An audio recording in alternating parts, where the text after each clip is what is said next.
ಪಕ್ಷಕ್ಕೆ ಹೆಚ್ಚಿನ ಓಟು ಕೊಟ್ಟು ಪ್ರಚಂಡ ಬಹುಮತದ ಕಳಿಸಬೇಕು. ಮುಂದಿನ ದಿನಗಳಲ್ಲಿ ಈ ರಾಜ್ಯದ ಪ್ರಧಾನಮಂತ್ರಿಯಾಗಿ ಮಲ್ಲಿಕಾರ್ಜುನ ಖರ್ಗೆ ಅವರ ಮುಖ ನಾವು ನೋಡಬೇಕಾಗಿದೆ.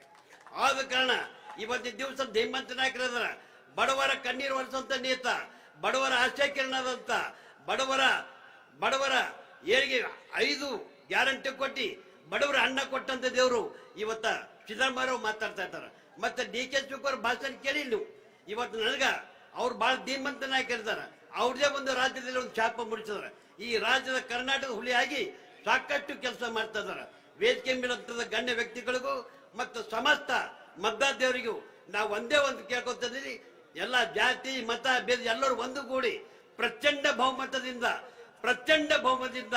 ಕಾಂಗ್ರೆಸ್ ಪಕ್ಷಕ್ಕೆ ಓಟು ಕೊಟ್ಟು ತಾವು ಆರ್ಸ್ ಕಳಿಸ್ಬೇಕಂತಂದು ತಮ್ಮ ಪಾದಕ್ಕೆ ನಮಸ್ಕಾರ ಮಾಡಿ 2 ಮಾತನ್ನು ಮುಕ್ತೇನೆ. ಜೈ ಕರ್ನಾಟಕ.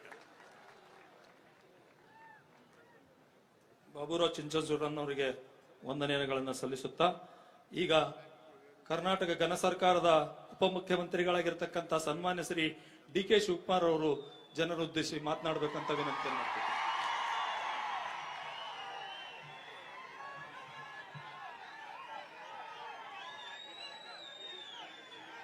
ಆಯ್ತಿರೋ बोलो भारत माता की, कांग्रेस पार्टी की, सोनिया गांधी की, राहुल गांधी की, मल्लिकार्जुन खड़गे की, सिद्धरामಯ್ಯ की. ಸದ್ಯ ಎಲ್ಲ ಮಲಗ್ಬಿಟ್ಟಿದ್ದೀರ ಅನ್ಕೊಂಡಿದ್ದೆ, ಎದ್ದಿದ್ದೀರಲ್ಲ ಬಂಧುಗಳೇ. ವೇದಿಕೆ ಇರುವಂತ ನಮ್ಮ ನಾಯಕರಾದಂತ ಕಾಂಗ್ರೆಸ್ ಅಧ್ಯಕ್ಷರಾದಂತ ಖರ್ಗೆ ಸಾಹೇಬ್ರೆ, ಸಿದ್ದರಾಮಯ್ಯ ಸಾಹೇಬ್ರೆ, ಎಲ್ಲ ವೇದಿಕೆ ಇರುವಂತ ಎಲ್ಲ ಗಣ್ಯರೇ, ನಾನು ಹೇಳ್ಬಿಟ್ಟಿದ್ದೀನಿ ಯಾರ ಹೆಸರು ತಗೊಳ್ಳೋದು ಬೇಡ ಅಂತ, ಎಲ್ಲ ಕರೆದಾಗಿದ್ದೆ. ಈಗ ಹೋದ ಎಲೆಕ್ಷನ್ಗೂ ಈ ಎಲೆಕ್ಷನ್ಗೂ ಏನು ವ್ಯತ್ಯಾಸ ಇಷ್ಟೇ. ಮಾಣಿಕ್ಯ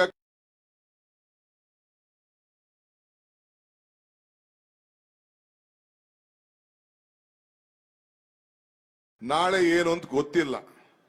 ಇವತ್ತು ನಿಮ್ಮ ಕೈಯಲ್ಲಿ ಇವತ್ತು ನಿಮ್ಮ ಕೈಯಲ್ಲಿ ಇದೆ ಸುವರ್ಣ ಅವಕಾಶ. ಕಿಟಕಿ ಬಾಗಿಲು ತೆಗೆದು ಮನೆ ಬಾಗಿಲಿಗೆ ಬೆಳಕನ್ನ ಕರ್ಕೊಳ್ಳುವಂತ ಅವಕಾಶ. ಈಗ ತಾನೇ ನೀವು ನೋಡಿದ್ರಿ ಸ್ಟೇಜ್ ಮೇಲೆ.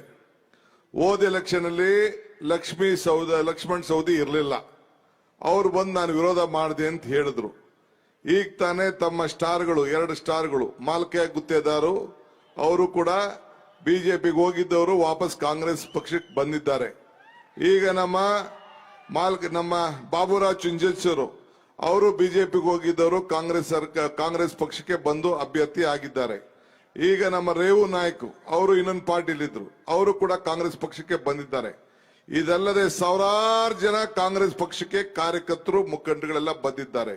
ಈಗ ನಿಮ್ಮ ಜವಾಬ್ದಾರಿ ಏನಪ್ಪಾ ಅಂದ್ರೆ, ಹೋದ್ ಸತಿ ಇಲ್ಲಿ ಅಫ್ಸಲ್ಪುರಲ್ಲಿ ನಮ್ಗೆ ಮೋಸ ಆಗಿತ್ತು, ಆ ಮೋಸ ಆಗ್ಬಾರ್ದು.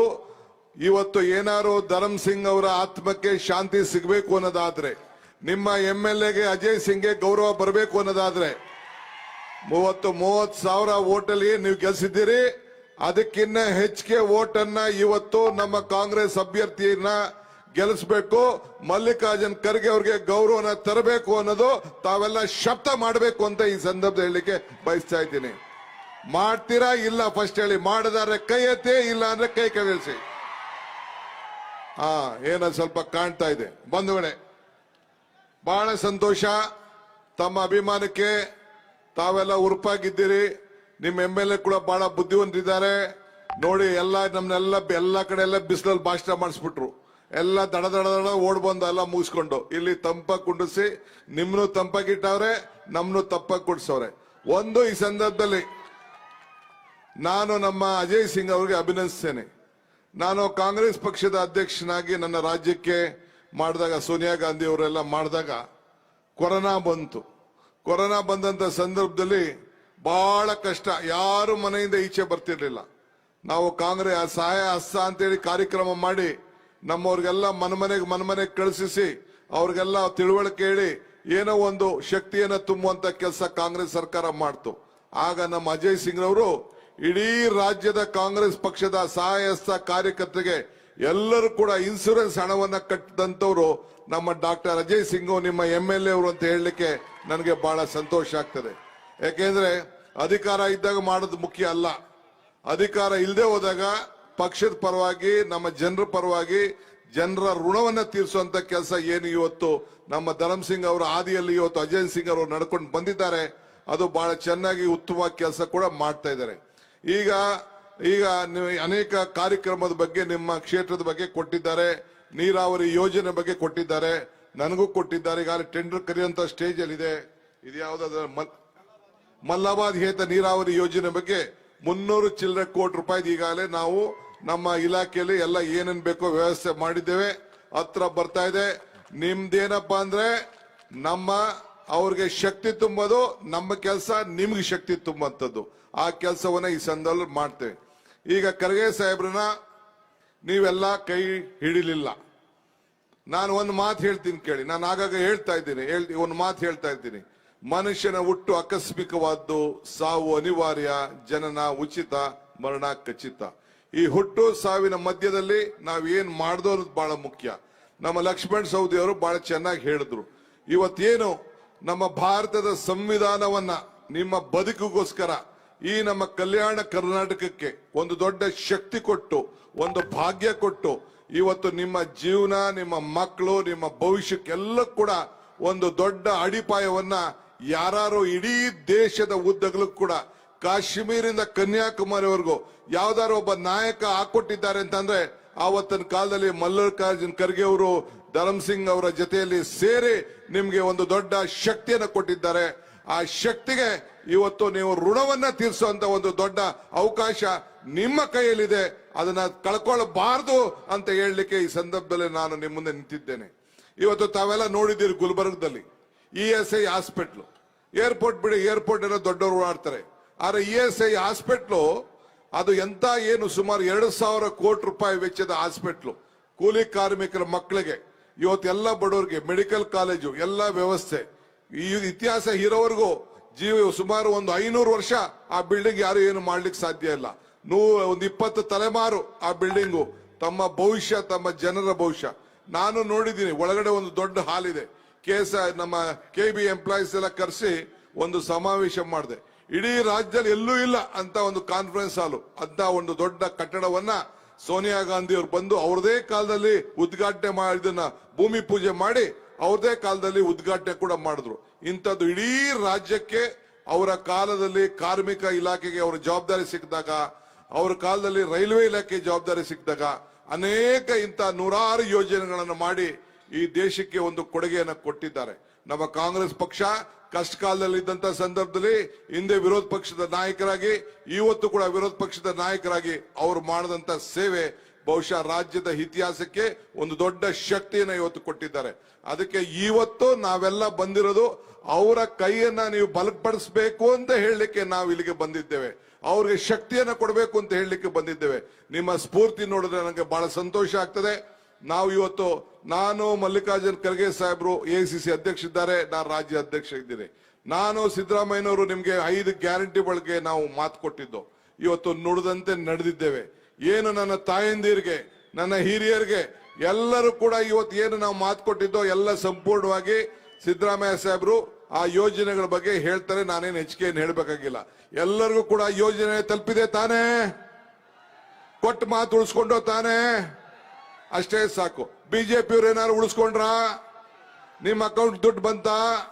ನಿಮ್ಮ ಆದಾಯ ಏನಾದ್ರು ಡಬಲ್ ಆಯ್ತಾ? ಸಾಲ ಮನ್ನಾ ಏನಾರು ಆಯ್ತಾ? ಅದಕ್ಕೆ ನೀವು ಕೇಳಬೇಕು ಬಿಜೆಪಿಯವ್ರಿಗೆ.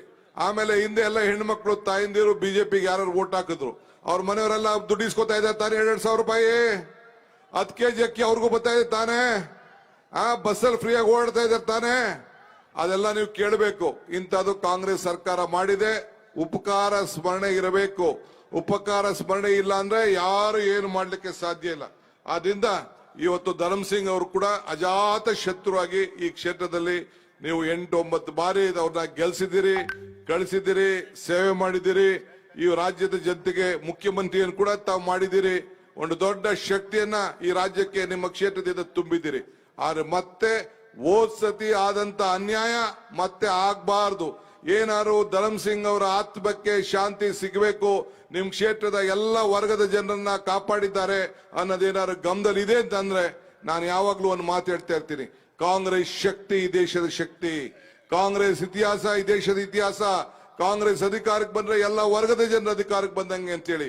ಹಂಗೆ ಇವತ್ತು ಎಲ್ಲ ವರ್ಗದ ಜನರು ಇವತ್ತು ಅಧಿಕಾರ ಬಂದಂಗೆ ಇವತ್ತು ಧರಮ್ ಸಿಂಗ್ ಅವರು ಇಲ್ಲಿ ಕೆಲಸ ಮಾಡಿದ್ದಾರೆ. ಅವರ ಸುಪುತ್ರ ಇವತ್ತು ಅಜಯ್ ಸಿಂಗ್ ಮಾಡ್ತಾ ಇದ್ದಾರೆ. ಆ ಶಕ್ತಿ ಧಾರೆಯನ್ನ ನೀವು ನಮ್ಮ ಕಾಂಗ್ರೆಸ್ ಪಕ್ಷದ ಅಭ್ಯರ್ಥಿಗೆ ತಾವು ಮಾಡಬೇಕು. ಮತ್ತೊಂದು ಗ್ಯಾರಂಟಿಯನ್ನ ಇವತ್ತು ಮಲ್ಲಿಕಾರ್ಜುನ್ ಖರ್ಗೆ ಅವರು ಮತ್ತು ರಾಹುಲ್ ಗಾಂಧಿ ಅವರು ಸಿಗ್ನೇಚರ್ ಮಾಡಿದ್ದಾರೆ. 5 ಗ್ಯಾರಂಟಿಯನ್ನ ತಾವೆಲ್ಲ ಗಮನದಲ್ಲಿ ಇಟ್ಕೊಂಡಿದ್ದೀರಿ. ಏನ್ 5 ಗ್ಯಾರಂಟಿ? ನಾವು 24,000 ವರ್ಷಕ್ಕೆ ಹೆಣ್ಮಕ್ಳಿಗೆ ಗೃಹಲಕ್ಷ್ಮಿ ಯೋಜನೆಯಲ್ಲಿ ಕೊಡ್ತಾ ಇದ್ದೇವೆ. ಮಲ್ಲಿಕಾರ್ಜುನ್ ಖರ್ಗೆ ಸಾಹೇಬರು, ರಾಹುಲ್ ಗಾಂಧಿ ಅವರು ಏನ್ ಸೈನ್ ಹಾಕಿದ್ದಾರೆ, ವರ್ಷಕ್ಕೆ 1 ಲಕ್ಷ ರೂಪಾಯಿ ಕೊಡ್ತೀವಿ ಅಂತ ಹೇಳಿದ್ದಾರೆ. ಭಾಗ್ಯದ ಅದೇನ್ ಗೊತ್ತಾ, ಭಾಗ್ಯಲಕ್ಷ್ಮಿ, ಭಾಗ್ಯದ ಲಕ್ಷ್ಮಿ ಬಾರಮ್ಮ ನಮ್ಮಮ್ಮ, ಭಾಗ್ಯದ ಲಕ್ಷ್ಮಿ ಬಾರಮ್ಮ. ಕಳ್ಕೋಬಾರದು ಚಾನ್ಸು.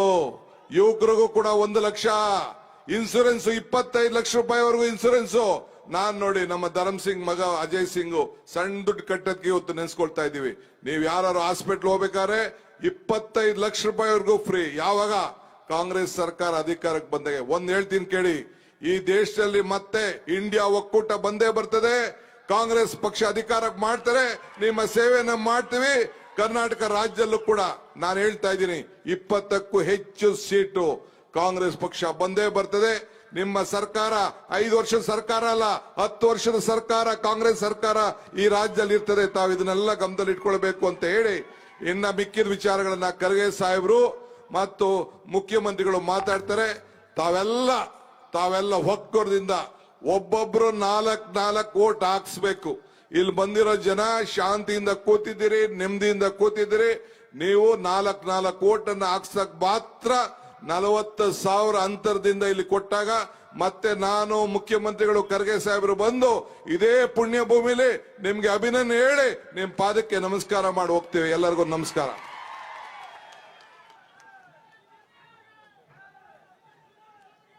ಡಿ.ಕೆ. ಶಿವಕುಮಾರ್ ಅವರಿಗೆ ಧನ್ಯವಾದಗಳು. ಈಗ ಕಲ್ಯಾಣ ಕರ್ನಾಟಕದ ಮತ್ತು ಇಡೀ ದೇಶದ ಜನನಾಯಕರಾಗಿರ್ತಕ್ಕಂಥ ಮತ್ತು ಅಖಿಲ ಭಾರತ ಕಾಂಗ್ರೆಸ್ ಪಕ್ಷದ ಅಧ್ಯಕ್ಷರಾಗಿರ್ತಕ್ಕಂಥ ಸನ್ಮಾನ್ಯ ಶ್ರೀ ಡಾಕ್ಟರ್ ಮಲ್ಲಿಕಾರ್ಜುನ್ ಖರ್ಗೆ ಸಾಹೇಬರು ಈ ಒಂದು ಜನರನ್ನು ಉದ್ದೇಶಿಸಿ ಮಾತನಾಡಬೇಕಂತ ವಿನಂತಿಯನ್ನು ಮಾಡ್ಕೊಳ್ತೇನೆ.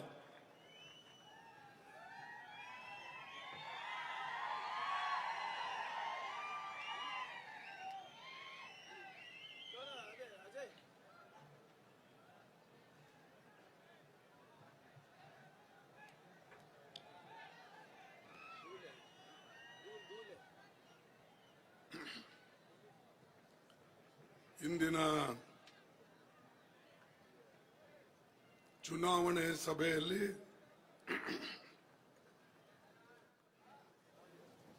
ನಮ್ಮೆಲ್ಲರನ್ನ ಉದ್ದೇಶಿಸಿ ಮಾತನಾಡಕ್ಕೆ ಆಗಮಿಸಿದಂತ ಕರ್ನಾಟಕ ರಾಜ್ಯದ ಮುಖ್ಯಮಂತ್ರಿಗಳಾದ ಶ್ರೀ ಸಿದ್ದರಾಮಯ್ಯನವರೇ ಹಾಗೂ ಉಪಮುಖ್ಯಮಂತ್ರಿಗಳಾದ ಡಿ.ಕೆ. ಶಿವಕುಮಾರ್ ಅವರೇ, ಶರಣಬಸಪ್ಪ ದರ್ಶನಾಪುರ್ ಅವರೇ, ಪ್ರಿಯಾಂಕ್ ಖರ್ಗೆ ಅವರೇ, ಅಜಯ್ ಸಿಂಗ್, ಈಗ ತಾನೇ ನಿಮ್ಮ ಮುಂದೆ ಅನೇಕ ವಿಚಾರಗಳನ್ನು ಇಟ್ಟು ಈ ಭಾಗಕ್ಕೆ ಯಾವ ರೀತಿಯಾಗಿ ಧರ್ಮ್ ಸಿಂಗ್ ಸಾಹೇಬರು ಕೊಡುಗೆ ಕೊಟ್ಟಿದ್ದಾರೆ ಮತ್ತು ಅವರು ಕೂಡ ಯಾವ ರೀತಿಯಾಗಿ ನಿಮ್ಮ ಸೇವೆಯನ್ನು ಸಲ್ಲಿಸ್ತಾ ಇದ್ದಾರೆ ಅದನ್ನ ದೀರ್ಘವಾಗಿ ಮಾತನಾಡಿದಂತ ಅಜಯ್ ಸಿಂಗ್ ಅವರೇ, ನಮ್ಮ ಜಿಲ್ಲಾ ಕಾಂಗ್ರೆಸ್ ಕಮಿಟಿ ಅಧ್ಯಕ್ಷರಾದ ಜಗದೇವ್ ಗುತ್ತೇದಾರ್ ಅವರೇ, ಎಂ.ಐ. ಪಾಟೀಲ್ ಈಗ ತಾನೇ ಕೂತಿದ್ರು, ಅವರು ಫರುತಾಬಾದ್ನಲ್ಲಿ ಮೀಟಿಂಗ್ ಇದೆ ಅಂತ ಹೇಳಿ ಅವರು ಮತ್ತು ನಮ್ಮ ಸೌದಿ ಅವರು ಮಾಲೀಕ ಗುತ್ತೇದಾರ್ ಅವರು ಫರುತಾಬಾದ್ಗೆ ಹೋಗಿದ್ದಾರೆ. ಅಲ್ಲಂ ಪ್ರಭಾ ಪಾಟೀಲ್ರೆ, ಶರತ್ ಬಚ್ಚೇಗೌಡ್ರೆ, ಅಶೋಕ್ ಮನ್ಗೂಳಿ ಅವರೇ, UB ವೆಂಕಟೇಶ್ ಅವರೇ, ತಿಪ್ಪಣ್ಣ ಕಮಕ್ನೂರ್ ಅವರೇ ಹಾಗೂ ಬಾಬುರಾವ್ ಚಿಂಚನ್ಸೂರ್ ಅವರೇ, ಎಲ್ ಹನುಮಂತಯ್ಯನವರೇ, ನಮ್ಮ ಹಿರಿಯ ಮುಖಂಡರು ಮತ್ತು ರಾಜ್ಯಸಭಾ ಸದಸ್ಯರಾಗಿದ್ದರು, ರೇವು ನಾಯಕರು, ಮಾಜಿ ಮಂತ್ರಿಗಳೇ, ಎಸ್ ನಾರಾಯಣ ಅವರೇ, ಶರಣಪ್ಪ ಸುನ್ಗಾರ್ ಅವರೇ ಹಾಗೂ ಜೇವರ್ಗಿ ಮತಕ್ಷೇತ್ರದ ಬ್ಲಾಕ್ ಕಾಂಗ್ರೆಸ್ ಕಮಿಟಿ ಅಧ್ಯಕ್ಷರುಗಳೇ ಮತ್ತು ಎಲ್ಲ ನಮ್ಮ ಪಕ್ಷದ ಪದಾಧಿಕಾರಿಗಳೇ, ಮುಖ್ಯಸ್ಥರೇ, ವೇದಿಕೆ ಮೇಲಿರ್ತಕ್ಕಂಥ ಎಲ್ಲ ಬಂಧುಗಳೇ, ಕೆಳಗಡೆ ಕೂತಂತ ನಮ್ಮ ತಾಯಿಂದರೇ, ಯುವ ಮಿತ್ರರೇ ಹಾಗೂ ರೈತ ಬಾಂಧವರೇ ಮತ್ತು ಪತ್ರಿಕಾ ಮಿತ್ರರೇ, ಈಗಾಗಲೇ ಬಹಳ ದೀರ್ಘವಾಗಿ ಎಲ್ಲರೂ ಮಾತನಾಡಿದ್ದಾರೆ. ನಾನು ವಿಶೇಷವಾಗಿ ಹೆಚ್ಚು ಹೇಳತಕ್ಕಂಥ ಅವಶ್ಯಕತೆ ಇಲ್ಲ. ಸಿದ್ದರಾಮಯ್ಯನವರು ಕೂಡ ಈಗ ನಿಮ್ಮ ಮುಂದೆ ಮಾತನಾಡೋರಿದ್ದಾರೆ. ನಾನು ಕೆಲವು ಮಾತುಗಳನ್ನು ಹೇಳಿ ನನ್ನ ಮಾತು ಮೊಟಕುಗೊಳಿಸ್ತೇನೆ. ಯಾಕಂದ್ರೆ ಪುನಃ ನಾನು ಮುಂಜಾನೆ ಡೆಲ್ಲಿಗೆ ಹೋಗಬೇಕಾಗಿದೆ. ಅದಕ್ಕಾಗಿ ನಾನು ಹೆಚ್ಚು ನಿಮಗೆ ತೊಂದರೆ ಕೊಡದೆ ನಾನು ಮುಂದಿನ ಮಾತಾಡಲಿಕ್ಕೆ ಸಿದ್ದರಾಮಯ್ಯನವರಿಗೆ ಅವಕಾಶ ಮಾಡಿಕೊಡ್ತೇನೆ. ಕೇವಲ ಒಂದೆರಡು ವಿಚಾರಗಳನ್ನು ಈ ಸಂದರ್ಭದಲ್ಲಿ ಪ್ರಸ್ತಾಪ ಮಾಡ್ತೇನೆ. ಏನು ಇವತ್ತು ನಮ್ಮ ಪಕ್ಷಕ್ಕೆ ಹೆಚ್ಚು ಬೆಂಬಲವನ್ನ ಸಿಗ್ತಾ ಇದೆ, ಅದು ಕಾಂಗ್ರೆಸ್ ಪಕ್ಷದ ಸರ್ಕಾರದ ಏನು ಗ್ಯಾರಂಟಿ ಸ್ಕೀಮ್ಸ್ ಇವೆ, 5 ಗ್ಯಾರಂಟಿ ಸಿದ್ದರಾಮಯ್ಯ ಅವರ ನೇತೃತ್ವದಲ್ಲಿ ಹಾಗೂ ಶಿವಕುಮಾರ್ ಅಧ್ಯಕ್ಷತೆಯಲ್ಲಿ ಮತ್ತು ನಮ್ಮ ಕ್ಯಾಬಿನೆಟ್ ಮಂತ್ರಿಗಳು ಎಲ್ಲರೂ ಸೇರಿ ಏನ್ ನಿಮಗೆ 5 ಗ್ಯಾರಂಟಿ ಕೊಟ್ಟಿದ್ದಾರೋ ಆ ಗ್ಯಾರಂಟಿನೇ ನಮ್ಮ ಚುನಾವಣೆ ಗೆಲ್ಲಿಸ್ತಕ್ಕಂಥ ಅಸ್ತ್ರ ಆಗ್ತದೆ ಅಂತಕ್ಕಂಥ ಮಾತನ್ನ ಬಹಳ ಸ್ಪಷ್ಟವಾಗಿ ಇವತ್ತು ಹೇಳ್ತೇನೆ.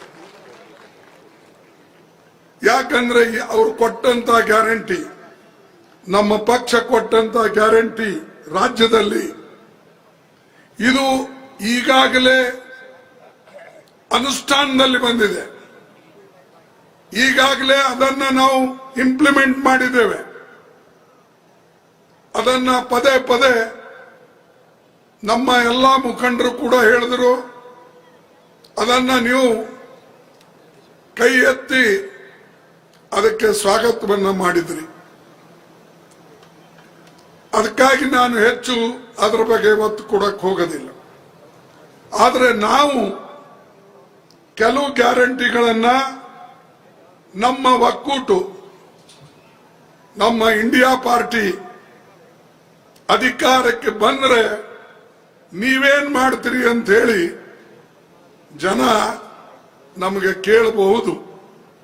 ಅದಕ್ಕಾಗಿ ನಾವು ನಮ್ಮ ಪ್ರಣಾಳಿಕೆ, ನಮ್ಮ ಎಲೆಕ್ಷನ್ ಮ್ಯಾನಿಫೆಸ್ಟೋ ನಿಮ್ ಮುಂದೆ ಇದೆ. ಆ ಎಲೆಕ್ಷನ್ ಮ್ಯಾನಿಫೆಸ್ಟೋ ನಿಮಗೆ ನಾವು ಕೊಡೋದ್ರಿಂದ ಮೋದಿ ಅವರು ಸ್ವಲ್ಪ ಅವರಿಗೆ ಒಂದು ಫ್ರಸ್ಟ್ರೇಷನ್ ಬಂದಿದೆ. ಏನಪ್ಪ ಇವರು ಇಂಥ ಒಂದು ಒಳ್ಳೆ ಚುನಾವಣೆ ಮ್ಯಾನಿಫೆಸ್ಟೋ ತಂದಾರ, ಪ್ರಣಾಳಿಕೆ ತಂದಿದ್ದಾರೆ, ನಾನು ಏನ್ ಮಾಡಲಿ ಅಂತ ಹೇಳಿ ಮೋದಿ ಅವರು ಸ್ವಲ್ಪ ನಿರಾಶರಾಗಿದ್ದಾರೆ. ಆಗಿ ಅವರು ಎಲ್ಲ ಬಿಟ್ಟು ಕಾಂಗ್ರೆಸ್ಗೆ ಬಯಕ್ ಶುರು ಮಾಡಿದ್ದಾರೆ. ಏನೇ ಪ್ರತಿ ದಿವಸ ನೀವು ನೋಡಿ, ದೇವರ ಹೆಸರು ಎಷ್ಟು ಸಲ ತಗೊಳ್ತಾನೋ ನನಗೆ ಗೊತ್ತಿಲ್ಲ. ಆಯ್ತು, ಅವ್ರ ಮನೆಗೆ ಎಷ್ಟು ದೇವರಿದೆ ಅದನ್ನು ನನಗೆ ಗೊತ್ತಿಲ್ಲ.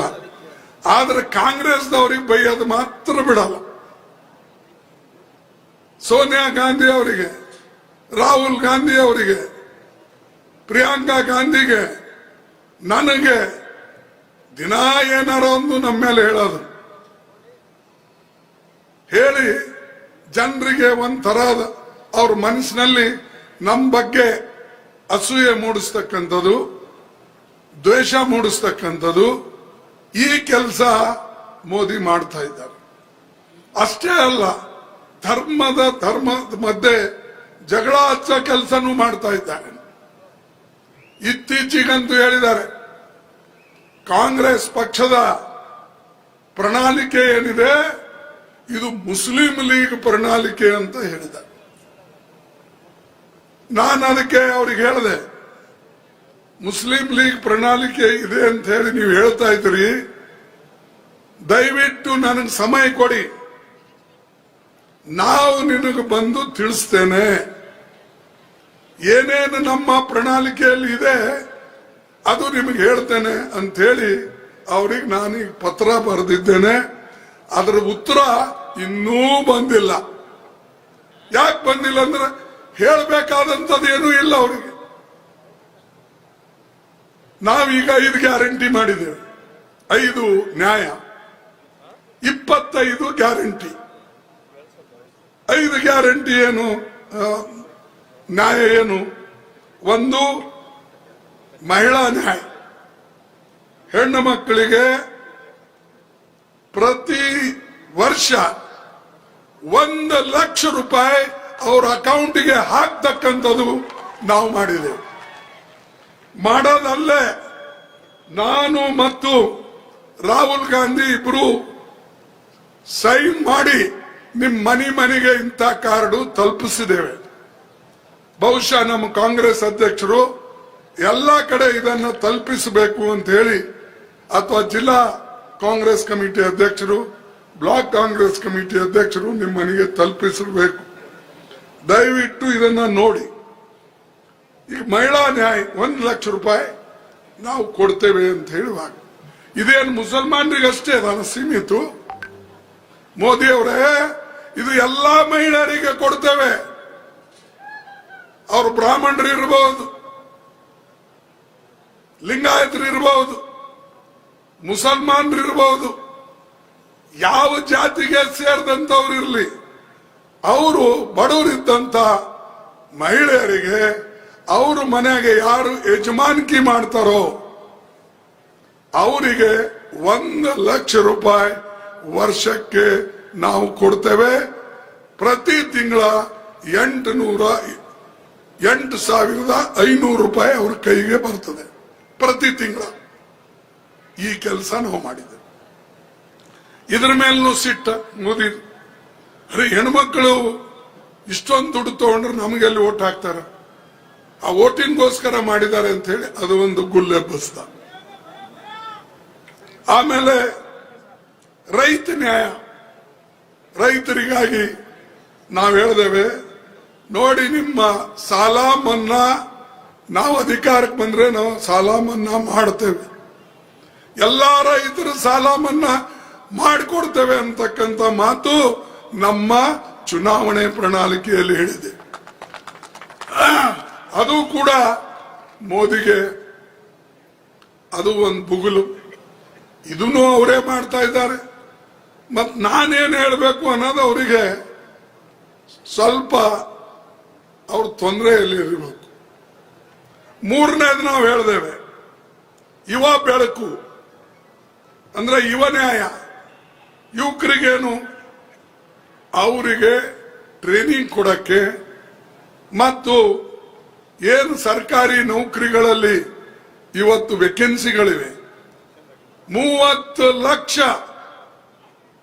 ಜಾಬ್ಸ್ ಖಾಲಿ ಇವೆ ಕೇಂದ್ರ ಸರ್ಕಾರದಲ್ಲಿ, ರೈಲ್ವೇಸ್ನಲ್ಲಿ, ಕೇಂದ್ರೀಯ ವಿದ್ಯಾದಲ್ಲಿ, ಟೀಚರ್ ವೇಕೆನ್ಸಿ, ಇವೆಲ್ಲ ನೀವು ತಗೊಂಡ್ರೆ ಕೇಂದ್ರ ಸರ್ಕಾರದಲ್ಲಿ ಸುಮಾರು 30 ಲಕ್ಷ ಜಾಬ್ಗಳು ಖಾಲಿ ಇವೆ, ನೌಕರಿಗಳು. ಯಾಕೆ ತುಂಬ್ತಾ ಇಲ್ಲ ನೀವು? ಅದು ಮಂಜೂರಾದಂತ ನೌಕರಿಗಳು. ಯಾಕಂದ್ರೆ ಅದು ತುಂಬಿದ್ರೆ ಬಡವರ ಮಕ್ಕಳಿಗೆ ನೌಕರಿ ಸಿಗ್ತದೆ, ಕಾಯಂ ಆಗ್ತಾರೆ. ಕಾಯಂ ಆದ್ರಂದ್ರೆ ಅವರು ನಮ್ಮ ಮಾತು ಕೇಳೋದಿಲ್ಲ ಅಂತ ಹೇಳಿ ಇವತ್ತು SC/ST ಗಳಿಗೆ ರಿಸರ್ವೇಶನ್ ಸಿಗ್ತದೆ, ಬ್ಯಾಕ್ವರ್ಡ್ ರಿಸರ್ವೇಶನ್ ಸಿಗ್ತದೆ, ಜನರಲ್ ಅವರಿಗೂ 50% ಸೀಟು ಅದರೊಳಗೆ ಸಿಗ್ತದೆ.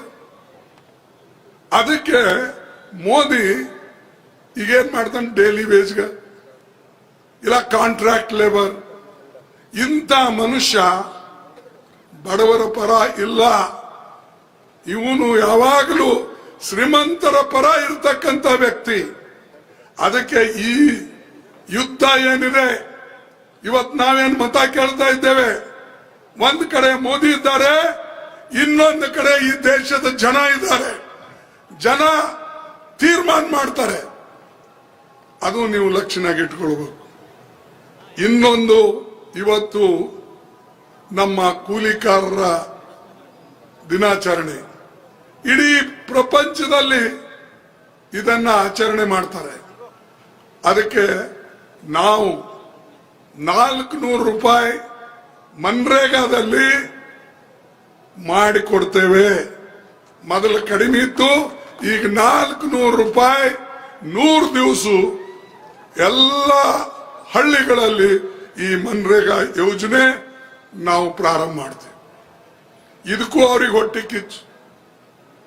ಹೇಗೆ ಇವರು ಸಿದ್ದರಾಮಯ್ಯನವರು ಮತ್ತು ನಮ್ಮ ಪಕ್ಷದವರು ಈ 5 ಗ್ಯಾರಂಟಿ ಕೊಟ್ಟ ಮೇಲೆ ಅವಾಗೆ ಕೇಳ್ತಿದ್ರು ಅವರು, 5 ಗ್ಯಾರಂಟಿ ಕೊಟ್ಟಿರಿ, कहां से पैसा आएगा?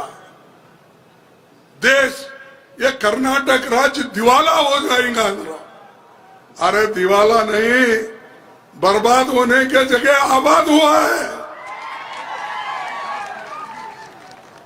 अभी बोले उन्होंने सिद्धरामैया जी, अरे मेरा खजाना तो भर के है, उसकी चिंता नरेंद्र मोदी जी आप मत करो, ನೀವು ಅದರ ಚಿಂತೆ ಮಾಡಬೇಡಿ, ನಿಮ್ಮ ಚಿಂತೆ ಮೊದಲು ನಾವು ಮಾಡಿಕೊಳ್ಳಿ.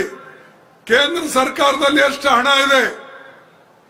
ಇವತ್ತು ಕೇಂದ್ರ ಸರ್ಕಾರ ಸುಮಾರು ದೊಡ್ಡ ನಮ್ಮ ಶ್ರೀಮಂತರ ಸಾಲ ಮನ್ನಾ ಮಾಡಿತು.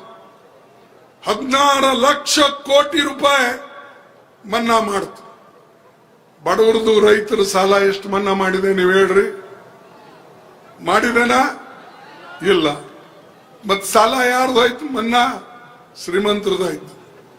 ಆದ್ರೂ ಮೋದಿ ಹೇಳ್ತಾನೆ, ಸಿದ್ದರಾಮಯ್ಯ ಯಾ ಜೋ ದೇ ರಹಾ ಹೈ ಫ್ರೀ, ಅದೇನೋ ಫ್ರೀ ಬೀನೋ ಏನೋ ಅಂತಿದ್ರಪ್ಪ.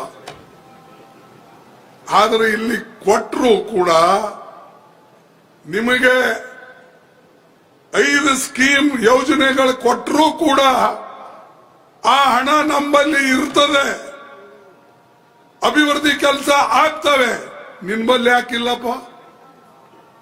ನಾ ಬುಲೆಟ್ ಟ್ರೈನ್ ಮಾಡ್ತೀನಿ ಅಂತ ಹೇಳ್ದ. ಎಲ್ಲದಪ್ಪ ನಿನ್ ಬುಲೆಟ್ ಟ್ರೈನು? ಅದು ಅಹಮದಾಬಾದ್ ಇಂದ ಬೊಂಬೈವರೆಗೆ 500 ಕಿಲೋಮೀಟರ್ ಮಾಡಕ್ಕೆ 1 ಲಕ್ಷ ಕೋಟಿ ಜಪಾನ್ಲಿಂದ ಸಾಲ ಮಾಡಿ ಪ್ರಾರಂಭ ಮಾಡಿದ್ರೆ ಇನ್ನೂವರೆಗೆ 10 ವರ್ಷ ಆಯ್ತು, ಮುಗಿಲಿಲ್ಲ. ಅದೇ ಈಗ ಸೌದಿ ಹೇಳೋದಲ್ಲ, ಏನಂತ ಅವ್ರು ಕೂಡಿಸಿ, ಇವರು ಒಬ್ರು ಕುರ್ಚಿ ಮೇಲೆ ಕೂಡ ಸ್ವಾಮಿಗೆ, ಬಾಕಿ ಒಬ್ರು ಹೇಳೋದದು ಏನಂತ ನೋಡಿ, ಮೋದಿಯವರು ಬುಲೆಟ್ ಟ್ರೈನ್ ತರ್ತಾರೆ, ಮೋದಿಯವರು ಸಾಲ ಮನ್ನಾ ಮಾಡಿಸ್ತಾರೆ, ಮೋದಿಯವರು ರೈತರ ಆಮದಾನಿ ದುಪ್ಪಟ್ಟು ಮಾಡ್ತಾರೆ, ಮೋದಿಯವರು ಹೊರದೇಶದಿಂದ ತಂದು ಹಣ ಕೊಡ್ತಾರೆ ಎಲ್ಲರಿಗೆ, ಬ್ಲ್ಯಾಕ್ ಮನಿ ತಂದು 15 ಲಕ್ಷ ಅದನ್ನ ಕೊಡ್ತಾರೆ ಅಂತ ಹೇಳಿ ಅವರೇ ಹೇಳಿದ್ರು. ಈಗ ಯಾರು ಬಿಜೆಪಿಯಲ್ಲಿ ಸಾಕಷ್ಟು ವರ್ಷ ಕೆಲಸ ಮಾಡಿದ್ರು ಅವರೇ ಅವ್ರ ಬಾಯಿಂದ ಹೇಳಿದ್ರು, ನಾವು ಖರ್ಗೆ ಅವರಿಗೆ ಅನ್ಯಾಯ ಮಾಡಿದೇವೆ, ಆದರೆ ನಂಬಲ್ಲಿ ನಮ್ಗೆ ಹಿಂಗ್ ಹೇಳಿಕೊಡ್ತಿದ್ರು, ಅದಕ್ಕೆ ನಾವು ಅದೇ ಹೇಳ್ಕೊಂಡು ಓಡಾಡ್ದೇವೆ. ಅಂದ್ರೆ ಎಷ್ಟು ಸುಳ್ಳು ಮೋದಿಯವರು ಮತ್ತು ಅವರ ಜನ ಹೇಳ್ತಾರೆ ಅನ್ನೋದಕ್ಕೆ ಇದು ಒಂದು ಉದಾಹರಣೆ. ಅವ್ರ ಬಾಯಿಂದನೇ ನೀವು ಕೇಳಿರಿ. ಅದಕ್ಕಾಗಿ ನಾ ಮೋದಿ ಹೇಳ್ತೀನಿ, ಯಾವಾಗ್ಲೂ ಮೋದಿ ಸುಳ್ಳಿನ ಸರದಾರ. ನಿಜ ಹೇಳಿ ಗೊತ್ತೇ ಇಲ್ಲ. ಅದಕ್ಕೆ ಇವತ್ತು ಏನ್ ಗ್ಯಾರಂಟಿ ಏನಪ್ಪಾ ಅಂದ್ರೆ, ಈ ನಮ್ಮ ಕಾಂಗ್ರೆಸ್ ಪಕ್ಷದ ಗ್ಯಾರಂಟಿ ನಿಮಗೆ ಸಿಕ್ಕಿದೆ, ಅವ್ರ ಗ್ಯಾರಂಟಿ ಏನ್ ಸಿಕ್ಕಿದೆ ನಿಮಗೆ? ಏನಿಲ್ಲ. ಸುಳ್ಳಾಡ ಗ್ಯಾರಂಟಿ ಮಾತ್ರ ಅವ್ರ ಹತ್ರ ಇದೆ. ಅದಕ್ಕೆ ನೀವು ಬಹಳ ಹುಷಾರಾಗಿರ್ಬೇಕು. ಆಮೇಲೆ ಜಾತಿ ಗಣತಿ ನಾವು ಮಾಡ್ತೇವೆ. ಯಾಕೆ ಮಾಡ್ತೇವೆ? ಯಾರಿಂದ ಕಿತ್ಕೊಂಡು ಯಾರಿಗೆ ಕೊಡಕ್ಕಲ್ಲ. ಎಷ್ಟರ ಮಟ್ಟಿಗೆ ಈ ದೇಶ ಅಭಿವೃದ್ಧಿ ಹೊಂದಿದೆ, ಎಷ್ಟರ ಮಟ್ಟಿಗೆ ನಮ್ಮ ಜನ ವಿದ್ಯಾವಂತರಾಗಿದ್ದಾರೆ, ಎಷ್ಟರ ಮಟ್ಟಿಗೆ ನಮ್ಮಲ್ಲಿ ಇಂಜಿನಿಯರ್ಸ್ ಆಗಿದ್ದಾರೆ, ಎಷ್ಟರ ಮಟ್ಟಿಗೆ ಡಾಕ್ಟರ್ಸ್ ಆಗಿದ್ದಾರೆ, ಎಷ್ಟರ ಮಟ್ಟಿಗೆ ಅವ್ರ ಬಳಿ ಇವತ್ತು ಆಸ್ತಿ ಜಮೀನು ಇದೆ ಅಂತ ಹೇಳಿ ತಿಳ್ಕೊಂಡು ಮುಂದಿನ ಕಾರ್ಯಕ್ರಮಗಳು ಹಾಕಬೇಕು ಅಂತ ಹೇಳಿ ಈ ಜಾತಿ ಜನಗಣನೆ ಮಾಡಲತ್ತಾರೆ ಹೊರತಾಗಿ ಒಂದು ಜಾತಿ ಮೇಲೆ ಇನ್ನೊಂದು ಜಾತಿ ಕೂಡ್ಸಕ್ಕಲ್ಲ, ಅಥವಾ ಒಂದ್ ಧರ್ಮದವ್ರಿಗೆ ಇನ್ನೊಂದು ಧರ್ಮದ ಮೇಲೆ ಕೂಡಿಸ್ಲಕ್ಕಲ್ಲ. ಆ ಕೆಲಸ ನಿಮಗ್ ಬಿಟ್ಟಿದ್ದು, ನಿಮಗೋಸ್ಕರ ಅದು. ನಮಗೋಸ್ಕರ ಏನು? ಜನರ ಮುಖ್ಯ. ಜನರಿಗೆ ಏನ್ ಮಾಡಬೇಕು ಅದನ್ನ ನಾವು ತಿಳ್ಕೊಂಡು ಮಾಡ್ತೇವೆ. ಜವಾಹರ್ಲಾಲ್ ನೆಹರು ಅದೇ ಕೆಲಸ ಮಾಡಿದ್ರು. ಪಂಚವಾರ್ಷಿಕ ಯೋಜನೆಗಳು ಮಾಡಿದ್ರು, ದೊಡ್ಡ ದೊಡ್ಡ ಡ್ಯಾಮ್ ಕಡಿದ್ರು, ದೊಡ್ಡ ದೊಡ್ಡ ಕಾರ್ಖಾನೆಗಳು ಮಾಡಿದ್ರು. ಮೋದಿ ಏನ್ ಮಾಡ್ದಪ್ಪ? ತೋರಿಸು ಒಂದು ಕಾರ್ಖಾನೆ. ನಾನಿಲ್ಲಿ ಯಾದಗಿರದಲ್ಲಿ, ರಾಯಚೂರು ಮತ್ತು ಯಾದಗಿರಿ ಮಧ್ಯದಲ್ಲಿ ಒಂದು ಬೋಗಿ ಫ್ಯಾಕ್ಟರಿ ಸ್ಟಾರ್ಟ್ ಮಾಡಿಸಿದೆ. ಅದಕ್ಕೆ ಈಗ ಅಲ್ಲಿ 2,000 ಜನ ಕೆಲಸ ಮಾಡಬೇಕಾಗಿತ್ತು. ಸುಮಾರು ಅಲ್ಲಿ 10,000 ಕೋಟಿ ರೂಪಾಯಿ ಬಂಡವಾಳ ಹೂಡಬೇಕಾಗಿತ್ತು. ಹೂಡ್ಲಿಲ್ಲ, ದುಡ್ಡು ಕೊಡ್ಲಿಲ್ಲ. ಅದು ಎಲ್ಲಿದೆ ಅಷ್ಟೇ ಒಂದು 200-300 ಜನ ಕೆಲಸ ಮಾಡಿದ್ರು. ಇದು ಮೋದಿ ಯಾಕೆ ಇದು ಮಾಡಿದನಂದ್ರೆ, ಯಾವುದೇ ಒಂದು ಡೆವಲಪ್ಮೆಂಟ್ ಕೆಲಸ ಕರ್ನಾಟಕದಲ್ಲಿ ಆಗಬಾರ್ದು, ಗುಲ್ಬರ್ಗಾದಲ್ಲಿ ಆಗಬಾರ್ದು. ಅದಕ್ಕೆ ನಮಗೆ ತುಳ್ಕೊಂಡು ಹೊಂಟಿದ್ದಾನೆ. ಅಂತವ್ರಿಗೆ ಓಟ್ ಕೊಡ್ತೀರಾ ನೀವು? ಯಾರು ನಿಮಗಾಗಿ ಆರ್ಟಿಕಲ್ 371J ತಂದು ಕೊಟ್ರು? ಯಾರು ನಿಮಗಾಗಿ ಸೆಂಟ್ರಲ್ ಯೂನಿವರ್ಸಿಟಿ ಕೊಟ್ರು? ಯಾರು ನಿಮಗಾಗಿ 2 ನ್ಯಾಷನಲ್ ಹೈವೇ ಕೊಟ್ರು? ಯಾರು ನಿಮಗಾಗಿ ಬೋಗಿ ಫ್ಯಾಕ್ಟರಿ ಕೊಟ್ರು? ಯಾರು ನಿಮಗಾಗಿ 37 ಟ್ರೈನ್ಗಳು ಕರ್ನಾಟಕದಲ್ಲಿ ಓಡಾಡ್ತಾ ಇದೆ? ಯಾರೋ ಒಬ್ರು ಹೇಳಿದ್ದು ಕೇಳಿದೆ, ಗುಲ್ಬರ್ಗ ಅಲ್ಲಿಂದ ಯಾಕೆ ಹೋಗಿಲ್ಲ ಬೆಂಗಳೂರಿಗೆ? ಸ್ವಲ್ಪ ಯಾರಿಗಾದರೂ ವಿವೇಚನೆ ಇದ್ರೆ ಅವರು ಇಂಥ ಮಾತಾಡಲ್ಲ. ಗುಲ್ಬರ್ಗ ಅಲ್ಲಿಂದ ಬೆಂಗಳೂರಿಗೆ ಬಿಡಕ್ಕೆ ಯಾಕೆ ಆಗ್ಲಿಲ್ಲ ಅಂದ್ರೆ, ಶೋಲಾಪುರದಲ್ಲಿ ಡಿವಿಷನ್ ಪ್ಲೇಸ್ ಇದೆ, ಗುಲ್ಬರ್ಗಾದಲ್ಲಿ ನೀರಿನ ವ್ಯವಸ್ಥೆ ಇಲ್ಲ, ಅಲ್ಲಿ ಬಿಡಬೇಕು. 2 ಕಡೆಯಿಂದ ಇಲ್ಲಿಂದ ಹೋಗೋದು ಬರೋದಕ್ಕೆ ಅಲ್ಲಿ ನೀರು ಕೊಡ್ತಕ್ಕಂಥ ವ್ಯವಸ್ಥೆ ಇಲ್ಲ.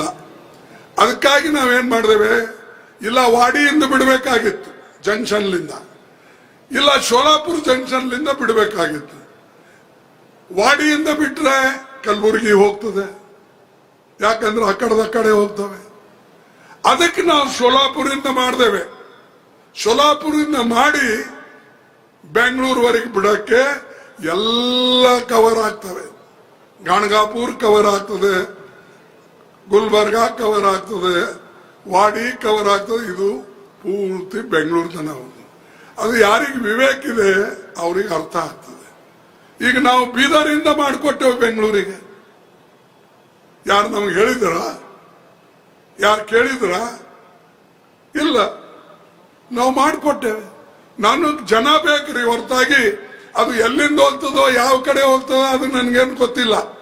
ನನಗೆ ಜನರಿಗೆ ತಲುಪಬೇಕು, ಜನರಿಗೆ ಮುಟ್ಟಬೇಕು, ಎಲ್ಲ ಜನರಿಗೆ ಅನುಕೂಲ ಆಗ್ಬೇಕು ಅಂತ ಹೇಳಿ ನಾವು ಮಾಡಿದೆವು.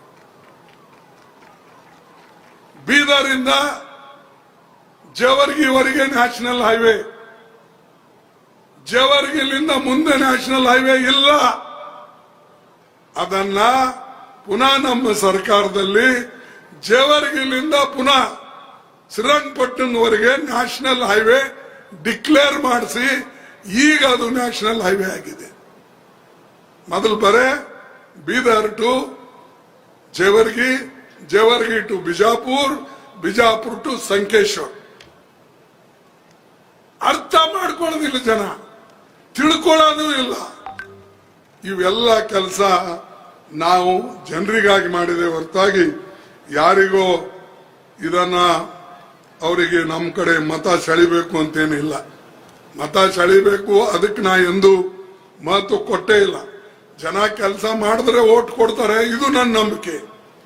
ನೀವು ನ್ಯಾಯವಾಗಿ ನಿಮ್ಮ ಜೀವನದಲ್ಲಿ ಕೆಲಸ ಮಾಡಿದ್ರೆ ಜನ ನಮಗೆ ನಂಬುತ್ತಾರೆ, ಇದು ನನ್ನ ನಂಬಿಕೆ. ನಾನು ಅದು ಮಾಡ್ಕೋತ ಬಂದೀನಿ ಅಂತ ಹೇಳಿ ನನಗೆ ಜನ ಸತತವಾಗಿ 49 ವರ್ಷ ಆರಿಸಿ ತಂದರು. ಸುಳ್ಳು ಹೇಳೋರಿಗೇನಿಗೆ ಅದನ್ನ ಪುನಃ ಮೋದಿ ಪದೇ ಪದೇ ಮೇರಿ ಗ್ಯಾರಂಟಿ, ಮೇರಿ ಇದು ಹೇಳ್ಕೊತ ಹೋಗ್ತಾನೆ. ಹೋಗ್ಲಿ ಪಾಪ, ಅವನು ಏನೇನು ಹೇಳಿದಾನೆ ಒಂದು ಆಗಲಿಲ್ಲ. ನಾ ಇನ್ಕಮ್ ಡಬಲ್ ಆಗಲಿಲ್ಲ, ನಾ 2 ಕೋಟಿ ನೌಕರಿ ಸಿಗಲಿಲ್ಲ, 15 ಲಕ್ಷ ಸಿಗಲಿಲ್ಲ, ಫರ್ಟಿಲೈಸರು, ಅದು ಅಮೋನಿಯಂ ಇಂಥವೆಲ್ಲ ಏನ್ ರೈತರಿಗೆ ಬೇಕಾಗಿತ್ತು ಅದು ಕಡಿಮೆ ಮಾಡಲಿಲ್ಲ. ಟ್ರ್ಯಾಕ್ಟರ್ ಮ್ಯಾಗ GST ಹಾಕದ ಅದು ಕಡಿಮೆ ಮಾಡಲಿಲ್ಲ. ಡೀಸೆಲ್ ಕಡಿಮೆ ಆಗಲಿಲ್ಲ.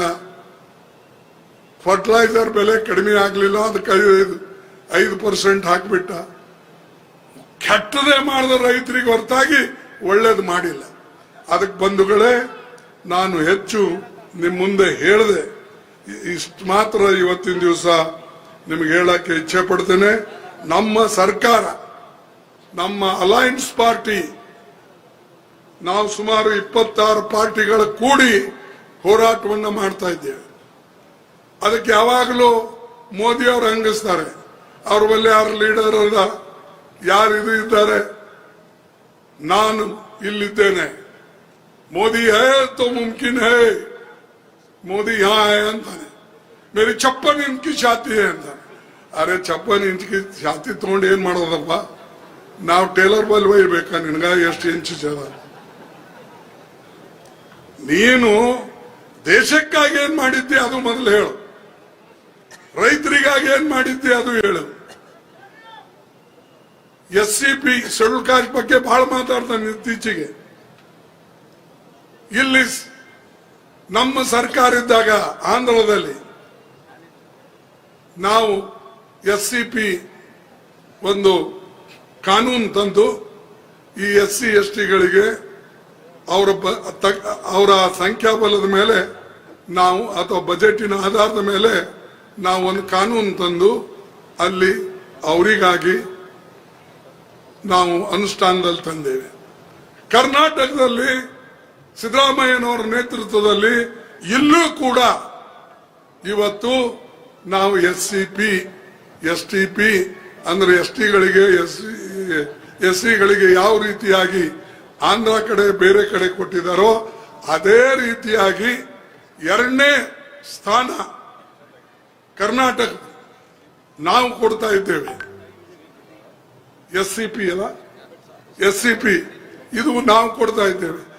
ಅದನ್ನೇ ಮೋದಿಗೆ ನಾನು ಇದು ಕಿವಿ ಮಾತು ಹೇಳ್ತೇನೆ, ನಿನಗೇನಾದ್ರೂ ಕಳಕಳಿ ಇದ್ರೆ ನಿಮ್ಮ BJP ಸರ್ಕಾರಗಳೇ ನೀವೇ ದೇಶದಾಗ ಅವರೆಲ್ಲರಿಗೂ ಹೇಳಿ ನೋಡಿ, ಸಿದ್ದರಾಮಯ್ಯ ಯಾವ ರೀತಿಯಾಗಿ SCP ಮಾಡಿದನೋ STP ಮಾಡಿದನೋ ಅದೇ ರೀತಿಯಾಗಿ ನೀವು ಮಾಡಿ ಅಂತ ಹೇಳಿ.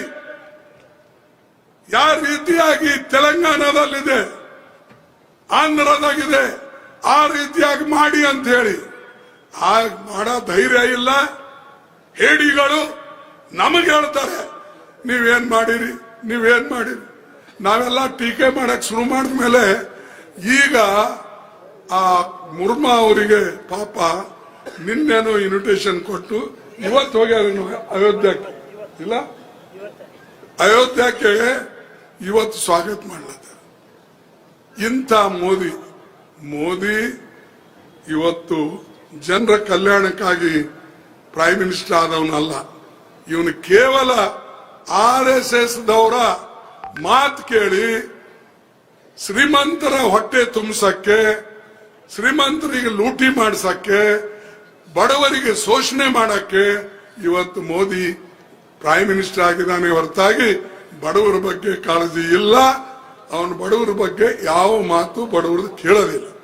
ಹೇಳೋದೊಂದೇ, ಭಯೋ और बहनों मेरे परिवार वाले, ಈ ಹೊಸದಾಗ ಒಂದು ಹೇಳ್ತಾನೆ, मेरे परिवार वाले. ಪರಿವಾರ ವಾಲೆ ಎಲ್ಲರಿಗೂ ಪರಿವಾರ ವಾಲೆ ಅಂತಾನೆ. ಭಾಯೋ ಬೈನೋ ಬಿಟ್ಟ ಮೇರೆ ಪರಿವಾರ ವಾಲೆ ಶುರು ಮಾಡ್ದ. ಇದೇ ಹೇಳ್ಕೋತ ಎಷ್ಟು ದಿವಸ ಹೇಳ್ತೇಪ್ಪ? ಒಂದ್ ದಿವಸ ಸುಳ್ಳು ಹೇಳ, 2, 3, 100 ಸುಳ್ಳು ಹೇಳ್ತಾನೆ. ಅದಕ್ಕಾಗಿ ನಾನು ಯಾವಾಗ್ಲೂ ಅವರಿಗೆ ಹೇಳ್ತೀನಿ, ಮೋದಿ ಅವರೇ, ನೀವು ಸುಳ್ಳಿನ ಸರ್ದಾರರು. ಸುಳ್ಳು ಆಡೋದೇ ನಿಮ್ದೊಂದು ಗುಣ. ಅದಕ್ಕಾಗಿ ಇಂಥವರಿಗೆ ನೀವು ಮತ ಹಾಕಬೇಡಿ.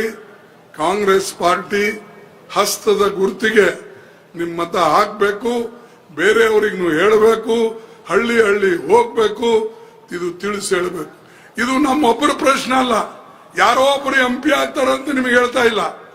ನೀವು ಕಾಂಗ್ರೆಸ್ ಪಾರ್ಟಿಗೆ ಅಧಿಕಾರಕ್ಕೆ ತಂದ್ರೆ ಈ ದೇಶದ ಸಂವಿಧಾನ ಉಳಿತದೆ. ಡಾಕ್ಟರ್ ಬಾಬಾ ಸಾಹೇಬ್ ಅಂಬೇಡ್ಕರ್ ಬರೆದಂತ ಸಂವಿಧಾನ ಇರ್ತದೆ, ಪ್ರಜಾಪ್ರಭುತ್ವ ಇರ್ತದೆ.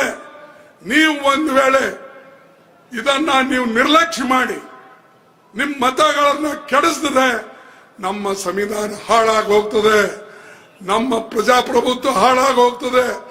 ಅದಕ್ಕೆ ಕೈ ಜೋಡಿಸಿ ನಿಮಗೆ ಕೇಳ್ಕೊಳ್ತೇನೆ, ಯಾರು ಗೆದ್ದು ಬರ್ತಾರೋ ಸೋಲ್ತಾರೋ ಬೇರೆ ವಿಚಾರ, ಆದರೆ ಕಾಂಗ್ರೆಸ್ ಪಾರ್ಟಿ ಗೆದ್ದು ಬಂದರೆ ನಿಮ್ಮೆಲ್ಲರಿಗೆ ಅನುಕೂಲ ಆಗ್ತದೆ. ಈ ದೇಶದಲ್ಲಿ ಪ್ರಜಾಪ್ರಭುತ್ವ ಉಳಿತದೆ, ಸಂವಿಧಾನ ಉಳಿತದೆ. ಅದಕ್ಕಾಗಿ ನಿಮಗೆ ನಾನು ಈ ಮಾತನ್ನ ಹೇಳ್ತಾ ಇದ್ದೀನಿ. ಅದಕ್ಕಿನ್ನು ಹೆಚ್ಚು ಹೇಳದೆ ದಯವಿಟ್ಟು ಈ ಕಡೆ ಲಕ್ಷ್ಯ ಕೊಟ್ಟು ನೀವು ಆರಿಸಿ ತರಬೇಕು ಅಂತಕ್ಕಂಥ ಮಾತನ್ನ ಹೇಳಿ ನನ್ನ 4 ಮಾತು ಮುಗಿಸ್ತೇನೆ. ಮತ್ತು ಒಂದೇ ಒಂದು ನಿಮಗೆ ಕೊನೆ ಸ್ಲೋಗನ್ನ ಹೇಳ್ತೀನಿ.